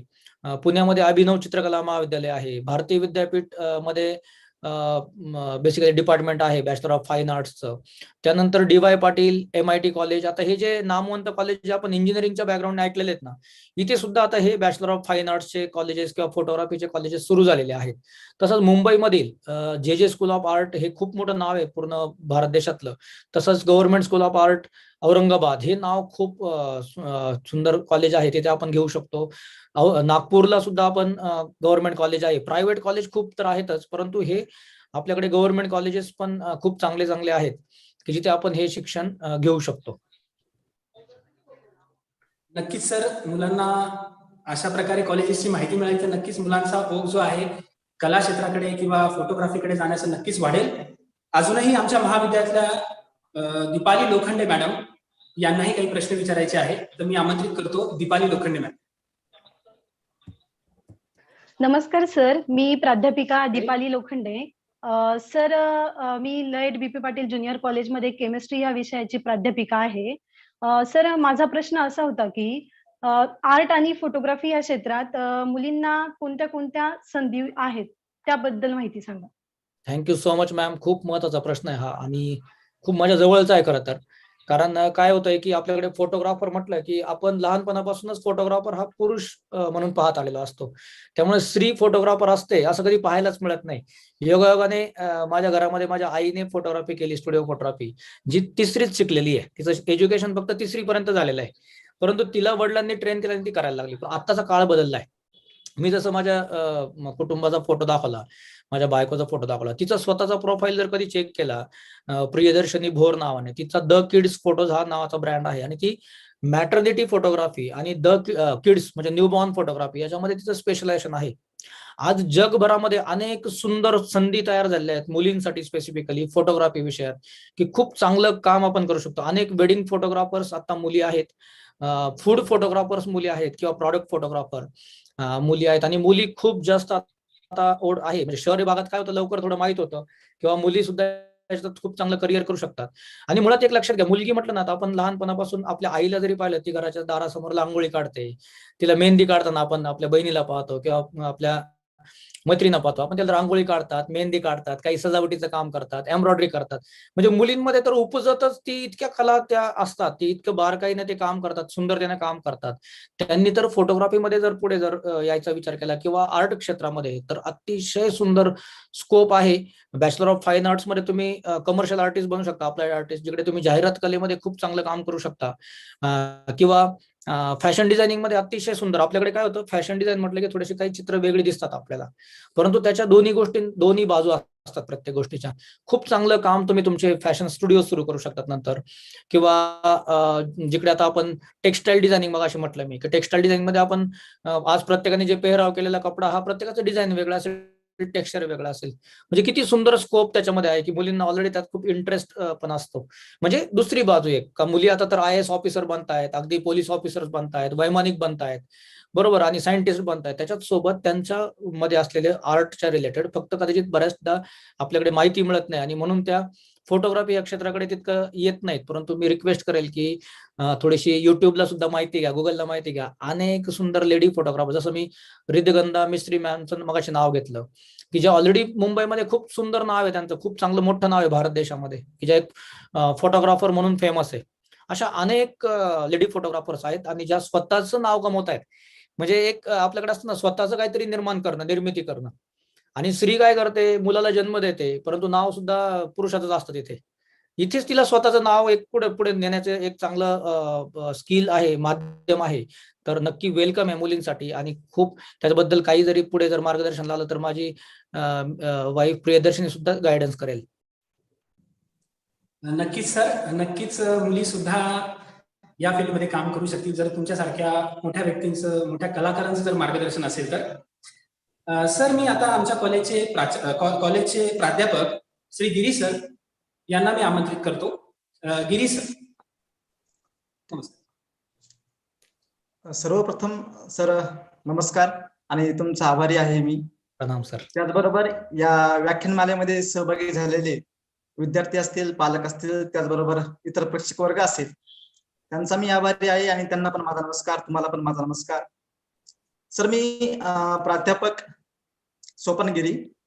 सर, माझा एक छोटा प्रश्न आहे, म्हणजे प्रश्न नाहीये, मला ते समजून घ्यायचंय थोडंफार, की सर या आर्ट क्षेत्रात जे विद्यार्थी करिअर करत आहेत सध्या, तर या विद्यार्थ्यांना जगभरातून कशा पद्धतीनं संधी उपलब्ध आहेत, तर थोडक्यात सांगितलं तर मी तुमचा आभारी असेल. नाही, नक्कीच माझं ते कर्तव्य मानतो मी. एक गोष्ट लक्षात घ्या, मी एक उदाहरण देतो आता, आणि मुद्दाम ते देतो कारण कदाचित एंडला ते जर राहून गेलं तर एक खूप सुंदर गोष्ट माझ्याकडून राहिली असेल असं मला वाटेल, आणि त्यालाच रिलेटेड हे जगभरात आपण कसं पुढे करिअर करू शकतो. कारण जगभरात जाणं म्हणजे जसं आता माझा भाऊ सॉफ्टवेअर इंजिनियर, ज्याने आपल्याकडे सिन्नरच्या त्या घाटामध्ये एक इंजिनिअरिंग कॉलेज आहे, आणि जे विखे पाटलांचं आहे बेसिकली, तिथे त्यांनी इंजिनिअरिंग केलं. त्यानंतर त्यांनी पुण्यामध्ये जॉब केला, नंतर गल्फमध्ये त्यांनी मस्कतमध्ये जॉब केला, आणि आता तो अमेरिकेमध्ये आहे. तो मागच्या जवळपास 5-6 वर्ष झाले, आम्ही भेटलेलो पण नाही, तो तिकडेच आहे. माझे आई वडील तिकडे जाऊन आले, त्याच्या निमित्ताने माझे आई वडील असं आम्ही म्हणतो की बाबा अमेरिकेला म्हणजे 7 समुद्र पार जाऊन आले, आणि त्याचा आम्हाला प्रचंड अभिमान आहे. कारण त्याला ज्याच्यामध्ये इंटरेस्ट होता ना, त्यांनी त्याच्यामध्ये करिअर केलं. आता फोटोग्राफी किंवा आर्ट क्षेत्रात कसं आपल्याला जगभर घेऊन जातं, याचं काही एक उदाहरण मी असं सांगेल की आपल्याकडे मी मगाशी सांगितलं देवदेवतांना ज्यांनी रंगरूप दिलं असे आपले राजा रवी वर्मा आर्टिस्ट. एक गोष्ट लक्षात घेऊ आपण, राजा रवी वर्माजी जेव्हा लहान होते ना, तेव्हा त्यांचा काळ जो आहे म्हणजे 1800चं शतक सांगतोय मी, तर तेव्हा त्यांनी कोळशाने भिंतीवरती काही चित्र काढली, काही रेगोट्या मारल्या. आता चित्रकार कुठे जन्माला येतो आणि कुठे मरतो हे आपण पाहूयात. खूप संवेदनशील वाक्य बोलतोय मी, का चित्रकाराचा जन्म कधी होतो आणि तो कुठे मरतो. म्हणजे काय होतं की आपल्याकडे घरामध्ये जर आपल्या मुलाने, लहान मुलाने जर काही रेगोट्या मारल्या तर आपण त्याला रागवतो. त्याला आपण काय म्हणतो की बाबा तू घर घाण करू नको, भिंत खराब करू नको. म्हणजे काय झालं, त्याच्यातला जो चित्रकार जो पुढे येणार असतो, त्याच्या ज्या भावना त्याला चित्रांच्या स्वरूपात मांडायच्या असतात त्या तिथंच मेल्या जातात, त्या तिथंच त्या संपतात. का तर त्याला ते सांगितलं जातं हे चुकीचं आहे, हे खराब आहे, तू भिंत खराब करतोय, म्हणजे चित्र काढणं हे खराब आहे. आणि तो कदाचित जगभर जाण्याआधीच तो घरातच तो मारला जातो. मूळ गोष्ट लक्षात घ्या, राजा रवी वर्मनसोबत जेव्हा घडलं तेव्हा त्यांचे जे मामा होते, त्यांचे जे मामा होते त्यांनी काय केलं की त्या गोष्टी जाऊन पाहिल्या. तेव्हा ते बोलले की नाही, याच्याकडे काहीतरी कलागुण दिसतात, हा काहीतरी चित्र चांगलं काढू शकतो. मग त्यांनी त्याला सपोर्ट केला आणि त्यांनी ते वेळा चित्रकारांकडे ते घेऊन गेले. मग त्याने काय झालं, राजा रवी वर्मा हे जगप्रसिद्ध चित्रकार बनले. म्हणजे प्रत्येक देशामध्ये राजा रवी वर्मा सरांची ओळख आहे. आणि ह्या देशातली किंवा ह्या जगातली सगळ्यात महागडी साडी जी आहे ना, 40 लाख रुपयाची साडी येते, ती साडी जेव्हा तयार झाली तेव्हा राजा रवी वर्मा सरांच्या चित्रांचा रेफरन्स घेतला गेला ती साडी तयार करायला. लक्षात घ्या, कुठली गोष्ट कुठे जाऊ शकते, राईट. आज जर आपण जगभरात जर जायचं म्हटलं तर अनेक आमचे वेडिंग फोटोग्राफर्स आहेत की जे वेडिंग फोटोग्राफी करताना त्यांना बाहेरच्या देशामधून ऑपॉर्च्युनिटी मिळत आहेत. आपल्या नाशिकमध्ये तसे फोटोग्राफर्स आहेत, औरंगाबादमध्ये तसे फोटोग्राफर, असं नाही की पुण्यात आणि मुंबईतच आहे. ते फोटोग्राफर्स त्यांच्या कलेने, त्यांच्या नावाने ते बाहेरच्या देशामध्ये जाऊन सुद्धा काम करतायत. नाशिकमध्ये सुद्धा कुणाल राठोड सर आहेत जे खूप अतिशय सुंदर काम करतायत, किंवा पाटील ब्रदर्स म्हणून ब्रँड आहे, अतिशय सुंदर काम करतायत फोटोग्राफी इंडस्ट्रीमध्ये. आणि त्यांचा आपण बऱ्याचदा कसं असतं, इन्कम म्हणजे किती पैसे कमवतो हे आपल्याकडे खूप मोठेपणा असतो. म्हणजे घरात पैसे जर जास्त कमवले ना मग जाम खुशी असते आपल्याकडे. तसं या क्षेत्रामध्ये पैसा, मान सन्मान सुद्धा खूप चांगला आहे. मान सन्मान आपण दिला तर आहे, पण पैसा खूप चांगला आपण त्या गोष्टी कमवतो. अनेक वेगळ्या देशांमध्ये जसं इंडस्ट्रियल फोटोग्राफीमध्ये तुमचं स्किल असेल, प्रॉडक्ट फोटोग्राफीमध्ये स्किल असेल, तर बाहेरच्या देशांमधनं सुद्धा मागणी येते आणि आपल्याला तिकडे जाऊन सुद्धा असाइनमेंट्स कराव्या लागतात. किंवा अगदी एखाद्याला जाऊन बाहेर जाऊन तिकडे जर काही डेव्हलप व्हायचं असेल तर तिकडे जाऊन सुद्धा अनेक संधी या क्षेत्रातल्या उपलब्ध आहेत. जे फिल्म करण्यात आता बघा, फिल्मचे आपले बहुतेक शूट हे बाहेरच्या देशामध्ये व्हायला लागले. जो फिल्मच्या माध्यमाने सिनेमाटोग्राफर बनतो, डीओपी बनतो, डायरेक्टर ऑफ फोटोग्राफी, हे काय करतात, शूटिंगच्या माध्यमाने जगभरात फिरतात. बरोबर, मग त्यांनी काय केलं, त्यांच्या कलेला त्यांनी न्याय दिला म्हणून ते जगभरात फिरायला लागले, राईट. तर अशा अनेक आपण जगभरात फिरू शकतो ह्या माध्यमातून. फिरू शकतो म्हणण्यापेक्षा आपलं नाव जगभरात करू शकतो. मला असं वाटतं की मी जी काही माहिती दिली त्याच्यातून आपलं कदाचित थोडंसं तरी समाधान झालेलं असेल, कारण खूप मोठं क्षेत्र आहे. मला वेळेअभावी थोडंसं लिमिटेशन नक्कीच आहेत. अजून काही विद्यार्थी आहेत सर, ते त्यांच्या प्रश्नांची उत्तरे जाणून घेण्यासाठी उत्सुक आहेत सर. Yes sir. अशाच एका विद्यार्थ्याला मी आमंत्रित करतो, आकाश आहेर. गुड इव्हनिंग सर, माझं नाव आकाश आहेर. माझा प्रश्न असा आहे, आर्ट किंवा फोटोग्राफी क्षेत्रात अपॉर्च्युनिटी आपल्याला काय काय आहे असं, आणि इन्कम काय काय आहे? Wow, great. कारण इन्कम खूप महत्वाचं आहे ऑपॉर्च्युनिटीज सोबत, की बाबा किती इन्कम होतो, मग घर चालवू शकतात की नाही, मग तेवढे पैसे मिळतात की नाही, असे अनेक प्रश्न खरं पडणं साहजिक पण आहे कारण त्या क्षेत्राबद्दल माहिती नाही. इन्कम किंवा ऑपॉर्च्युनिटीज म्हटलं तर असंख्य ऑपॉर्च्युनिटीज आज आहेत. ऑपॉर्च्युनिटीज मध्ये पहा, एक साधे आपण आपल्या भागातले उदाहरण घेतले तर खूप सोपं होईल समजायला. समजा एखादा फॅक्टरी असेल किंवा एखादा दूध संघ असेल किंवा तिथं दुधाचं उत्पादन होत असेल, जसं आमच्या संगमनेरमध्ये राजहंस दूध आहे किंवा थोरात दूध आहे. आणि त्यांना जर त्यांच्या जाहिराती करायच्या असतील त्यांना काय करावं लागतं, फोटोग्राफी करून घ्यावी लागते, त्याचं जाहिरातीचं डिझाईन करावं लागतं, म्हणजे आपल्याला संधी तयार झाली. आपल्याकडे ग्रेप सिटी आहे, अनेक जण आता काय करतायत त्या वायनरी प्लांट्सचे किंवा त्या ग्रेप्सचे जे मोठे मोठे प्लांट्स आहेत त्याचं काय करतायत, ते चित्रीकरण करतायत. आमच्या कल्पक वाघ जो आपला तिथलाच आहे, त्याने आता खूप सुंदर एका प्रोजेक्टवरती काम केलं. त्याने त्या पूर्ण प्लांटचं चित्रीकरण केलं आणि ते जगभरात त्याचं चित्रीकरण जाणार आहे, म्हणजे तो प्रोफाईल म्हणून जाणार आहे. म्हणजे आपण काय करू शकतो, कंपनीचे प्रोफाईल बनवायचं खूप चांगलं काम करू शकतो, बिझनेसचे प्रोफाईल बनवायचं काम करू शकतो. राईट. मला एक सांगा, आता एक साधी गोष्ट, आपण घरामध्ये जाऊ, आपल्या घरामध्ये आपल्या बहिणीचं किंवा आपल्या मुलीचं जर लग्न होणार असेल किंवा आपल्या मुलाचं लग्न होणार असेल तर आपल्याला काय करावं लागतं, फोटो पाठवावा लागतो. किती महत्वाचं आहे. मग आपण काय करतो, रेग्युलर स्टुडिओ म्हणून पाहतो त्याच्याकडे, तसं न पाहता एक चांगलं सुंदर स्किल फोटोग्राफर म्हणून जर पाहिलं तर ते सुद्धा क्षेत्र आज खूप महत्वाचं झालेलं आहे. कारण लग्नाच्या मध्ये सर्वात जास्त खर्च केला जातो आयुष्यात आपल्याकडे, आणि सर्वात जास्त खर्च करताना आपण फोटोग्राफीला मात्र थोडंसं हे करतो, जाऊ दे फोटोला कशाला एवढा खर्च करायचा. परंतु तुम्ही जो काही खर्च केलाय ना त्या लग्नातला, तो सगळा खर्च जर तुम्हाला दिसायचा असेल आहे तसा, तर तो फक्त त्या चांगल्या दर्जाच्या स्किल फोटोग्राफी मधून दिसू शकतो. तिथे जर आपण चिरीमिरी केली तर तो कदाचित तुमचं 20 लाखाचं लग्न हे 2 लाख रुपयाचं दिसेल, कारण त्या फोटोग्राफरचं स्किल नसेल तर. म्हणून स्किल जर डेव्हलप केलं तर अनेक विविध संधी या क्षेत्रात उपलब्ध होतात. आणि इन्कम जर सांगायला गेलं तर मी माझं स्वतःचं उदाहरण मुद्दाम होऊन देईल, कारण मी आणि माझी बायको प्रियदर्शनी, आम्ही दोघं फक्त आणि फक्त फोटोग्राफी ह्याच व्यवसायातून आम्ही पुण्यात आहोत. माझा स्वतःचा 1300 स्क्वेअर फीटचा एक सुंदर असा अतिशय क्रिएटिव्ह फोटो स्टुडिओ आहे, जो स्टुडिओ पाहायला अनेक ठिकाणून लोक येतात, ज्याची किंमत साधारण 1.25 करोड रुपये आहे. मी मुद्दाम पैसे का सांगतोय, कारण आपल्याकडे पैशाची भाषा समजते. अदरवाईज मला त्यात सांगण्याचा इंटरेस्ट नाहीये, परंतु ते सांगावं याच्यासाठी लागतं की आपल्याकडे जर कोणी 1 करोड रुपये हॉस्पिटल उभं केलं तर आपल्याकडे खूप कौतुक केलं जातं, परंतु स्टुडिओ सुद्धा तशा टाईपचे आहेत. माझ्याकडे अनेक नामवंत फॅमिलीचे शूट्स माझ्या स्टुडिओला होतात. अनेक नामवंत लोक त्या स्टुडिओला व्हिजिट करतात आणि आल्यानंतर म्हणतात, वाव काय सुंदर स्टुडिओ केलाय तुम्ही. तर फोटो स्टुडिओ हा थोड्या वेगळ्या धर्तीवरती केलाय. माझा स्वतःचा फ्लॅट कोथरूड सारख्या ठिकाणी आहे. आमचं मूल जे आहे ध्रुव ग्लोबल स्कूलमध्ये शिकतंय, की जे पुण्यातलं one of the best school आहे, जे मालपानी परिवाराचं आहे संगमनेरचं. पुण्यामध्ये अतिशय सुंदर स्कूल आहे आणि आम्ही त्याला कुठल्याही पद्धतीने कुठल्याच गोष्टीत कमी पडून देत नाहीये, किंवा आमच्याकडे काहीतरी कुठल्या गोष्टींचा तुटवडा आहे, बाबा खूप परिस्थिती वाईट आहे, अशाही गोष्टी नाहीयेत. कारण दोघे आम्ही प्रोफेशनली एज्युकेशन घेऊन फोटोग्राफर बनलो. आम्ही आमची डिग्री घेतली आणि आवडत्या विषयात काम करत असल्यामुळे आम्ही एक करिअरमध्ये नावारूपाला पण येतोय आणि आपल्या सगळ्यांच्या समोर आज बोलतोय. माझ्यासाठी हीच तर खूप मोठी गोष्ट आहे. मला एक प्राऊडली सांगायला आवडेल की माझ्या photo RTO school of photography art मध्ये आज साधारण 10 पेक्षा जास्त इंजिनिअरिंग झालेले स्टुडंट्स आहेत, जे की मी स्वतः आर्ट बॅकग्राऊंडचा आहे, परंतु मी इंजिनिअरिंगच्या मुलांना शिकवतोय. काय शिकवतोय तर फोटोग्राफी शिकवतोय. म्हणजे मी माझ्या आवडत्या करिअर केल्यामुळे मी काय करू शकतो की दुसऱ्यांना त्याचं ज्ञान देऊ शकतो. आणि त्या विद्यार्थ्यांवरती मला प्रचंड अभिमान आहे की त्यांनी तो निर्णय घेतला की ज्यावेळेस त्यांना ते वाटलं हे करावं. काही जणांच्या घरच्यांनी सपोर्ट केला, काहींनी केला नाही, परंतु नक्की ते सपोर्ट करतील. कारण आपल्याकडे एक म्हण आहे, चमत्कार दाखवल्याशिवाय नमस्कार कोणीच करत नाही. त्याच्यामुळे करिअरच्या संधी खूप आहेत. चमत्कार दाखवण्यासाठी काही वेळ लागेल, पेशन्स ठेवावे लागतील. पटकन म्हणजे तूप खाल्लं की रूप येत नाही, अशा प्रकाराने आपल्याला काम करत राहावं लागेल आणि त्यानंतर नक्कीच खूप चांगल्या संधी घेऊन आपण नावारूपाला येऊ शकतो आणि चांगले पैसेही कमवू शकतो. नक्कीच सर. विद्यार्थी आज तुमचं चर्चासत्र ऐकल्यानंतर नक्कीच या विषयाकडे वळण्याचा होप वाढेलच मुलांचा. अशीच आमची एक विद्यार्थिनी आहेत श्रेया साठे, तिलाही मी आमंत्रित करेल. Shreya Sathe. Good evening sir, myself Shreya Sathe. Sir मी सध्या 12वीत शिकत आहे. तर माझा प्रश्न असा होता की वाईल्ड लाईफ फोटोग्राफी या क्षेत्रात मुलींना करिअरसाठी काही स्कोप आहे का, व या करिअरकडे वाटचाल करण्यासाठी कोणती डिग्री बेस्ट असेल? Thank you sir. क्या बात आहे. मला असं वाटतं की खूप महत्वाचा प्रश्न आहे, कारण वाईल्ड लाईफ आणि मुली म्हणजे मला असं वाटतं का नाहीये स्कोप, खूप आहे.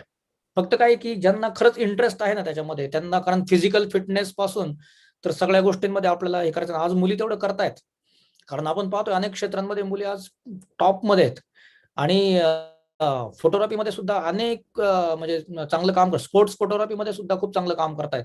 तर वाईल्ड लाईफ फोटोग्राफीसाठी बेसिकली पहा, आता फोटोग्राफी एका साईडने आर्ट आहे, दुसऱ्या साईडने सायन्स आहे. म्हणजे it's a amazing combination of art and science. आपल्याला काय करायचं आहे की त्यातलं सायन्स पण समजून घ्यायचं आहे आणि आर्ट पण समजून घ्यायचं आहे. कॅमेरा जोपर्यंत आपण एक टूल म्हणून पाहतो, एक सायन्स म्हणून पाहतो, तर तो कॅमेरा आहे आणि डोळा जो आहे आपली ती आर्ट आहे.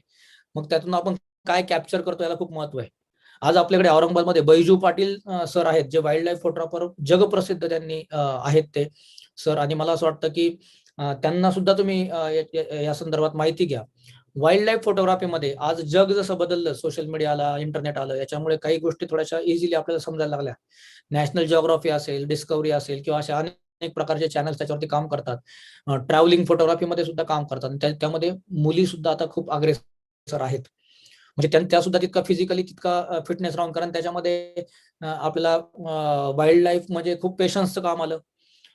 आपल्याला ज्यावेळेस तिथे जावं लागतं, मोठमोठ्या जंगलांमध्ये शूट्स केले जातात किंवा अॅनिमल्सचे शूट्स केले जातात, वाईल्ड लाईफ अॅनिमल्सचे शूट्स केले जातात त्यावेळेला. पण मी असं म्हणतो की उलट वाईल्ड लाईफ बद्दल जर आपण विचार केला मुलींनी, तर मुलींमध्ये जास्त ऑलरेडी पेशन्स असतात. एका स्त्रीमध्ये जास्त पेशन्स असतात, ती जास्त पेशंटली ते काम करते. तर वाईल्ड लाईफ मध्ये सुद्धा खूप चांगलं काम करू शकतो.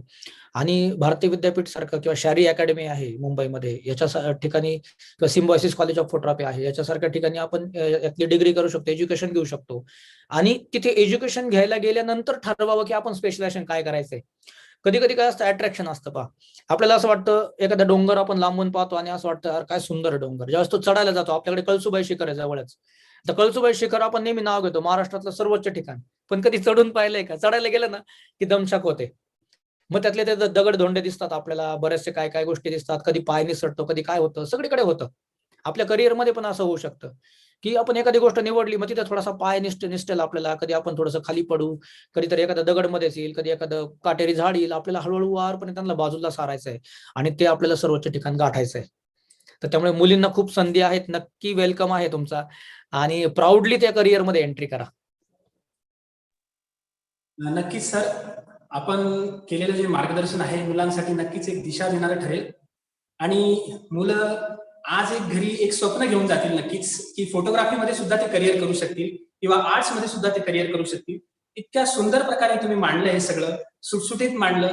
जे आजपर्यंत आम्ही फक्त ऐकत आलो होतो, फोटोग्राफी म्हणजे कॅमेरा असतो आणि म्हणजे आपल्या मोबाईलचा कॅमेरा आणि फोटो काढायचा असतो कुठेही, असं आतापर्यंत फक्त आता एवढंच आम्हाला माहिती होतं. पण फोटोग्राफीतनं लाखो करोड रुपये मिळू शकतात, एक चांगलं करिअरही होऊ शकतं, विदेश यात्राही होऊ शकते आणि आपले स्वप्नही पूर्ण होऊ शकतात. हे नक्कीच आज कळालं तुमच्यामुळे सर. आणि असं अनमोल मार्गदर्शन तुम्ही आम्हाला केलं त्याबद्दल धन्यवाद. पुढच्या कार्यक्रमासाठी आभार प्रदर्शनाचा जो कार्यक्रम आहे त्याच्यासाठी मी आमच्या कॉलेजची विद्यार्थिनी दीक्षा सोनवणे हिला मी बोलवेल. दीक्षा सोनवणे. दीक्षासाठी मी एक रिक्वेस्ट करतो. दीक्षाचं नावही खूप छान आहे, पण त्याच्या अगोदर मला एक मुद्दा हा सांगणं गरजेचं आहे. जसं तुम्ही उल्लेख केला म्हणून ते सांगणं गरजेचं आहे, कारण इतका वेळ आपण घेतलाच आहे. तर अजून थोडासा फोटोग्राफी, जसं तुम्ही आता म्हटलं ना, मोबाईलने सुद्धा फोटोग्राफी करू शकतो आपण, अगदी बरोबर आहे. आज कायम लक्षात घ्या, टेक्नॉलॉजी कुठे जाते, जग कुठे जात आहे, त्याचा कायम आपण आढावा घेत राहिलं पाहिजे, त्याची माहिती घेत राहिलं पाहिजे. आज तुम्ही विचार करा की तुमच्या हातामध्ये, तुमच्या खिशामध्ये, तुमच्या घरामध्ये प्रत्येकाकडे मोबाईल आहे आणि आपण मॅक्झिमम टाइम मोबाईलमध्ये असतो. म्हणजे आपण त्या मोबाईलच्या दुनियेमध्ये असतो आणि मोबाईलच्या मार्फत सगळ्या गोष्टी करतो. आज मोबाईल जर विकत घ्यायला गेलं तर आज मोबाईलच्या जाहिराती कशाच्या चालू आहे सर्वात जास्त? दीक्षा सांगू शकेल किंवा बाकीचे पण सांगतील की जास्तीत जास्त जाहिरात ही जी असते ती कॅमेऱ्याची केलेली असते, की या मोबाईलमध्ये किती मेगापिक्सल कॅमेरा आहे, यांनी बाबा फ्रंट बॅकग्राऊंड ब्लर होतंय की नाही, याने कसे चांगले फोटो येऊ शकतात, फोटो किती चांगले येऊ शकतात, सेल्फी काढताना डबल कॅमेराचा वापर, तिथे थोडासा क्लोजअप घेण्याचा ऑप्शन, असे अनेक ऑप्शन आपण मोबाईलमध्ये शोधतोय. मोबाईल कंपन्या, आयफोन सारखी कंपनी आज फोटोग्राफीचं किंवा कॅमेराचाच रिलेटेड जाहिराती करते. आज जवळपास मागच्या 3-4 वर्षामध्ये जर पाहिलं असलं आपण, तर फक्त आणि फक्त कॅमेरा रिलेटेड मोबाईल जाहिराती करतात आणि मोबाईल विकतायत. याचा अर्थ काय की फोटोग्राफीला डिमांड प्रचंड आलेलं आहे, त्याला खूप जास्त मागणी आलेली आहे.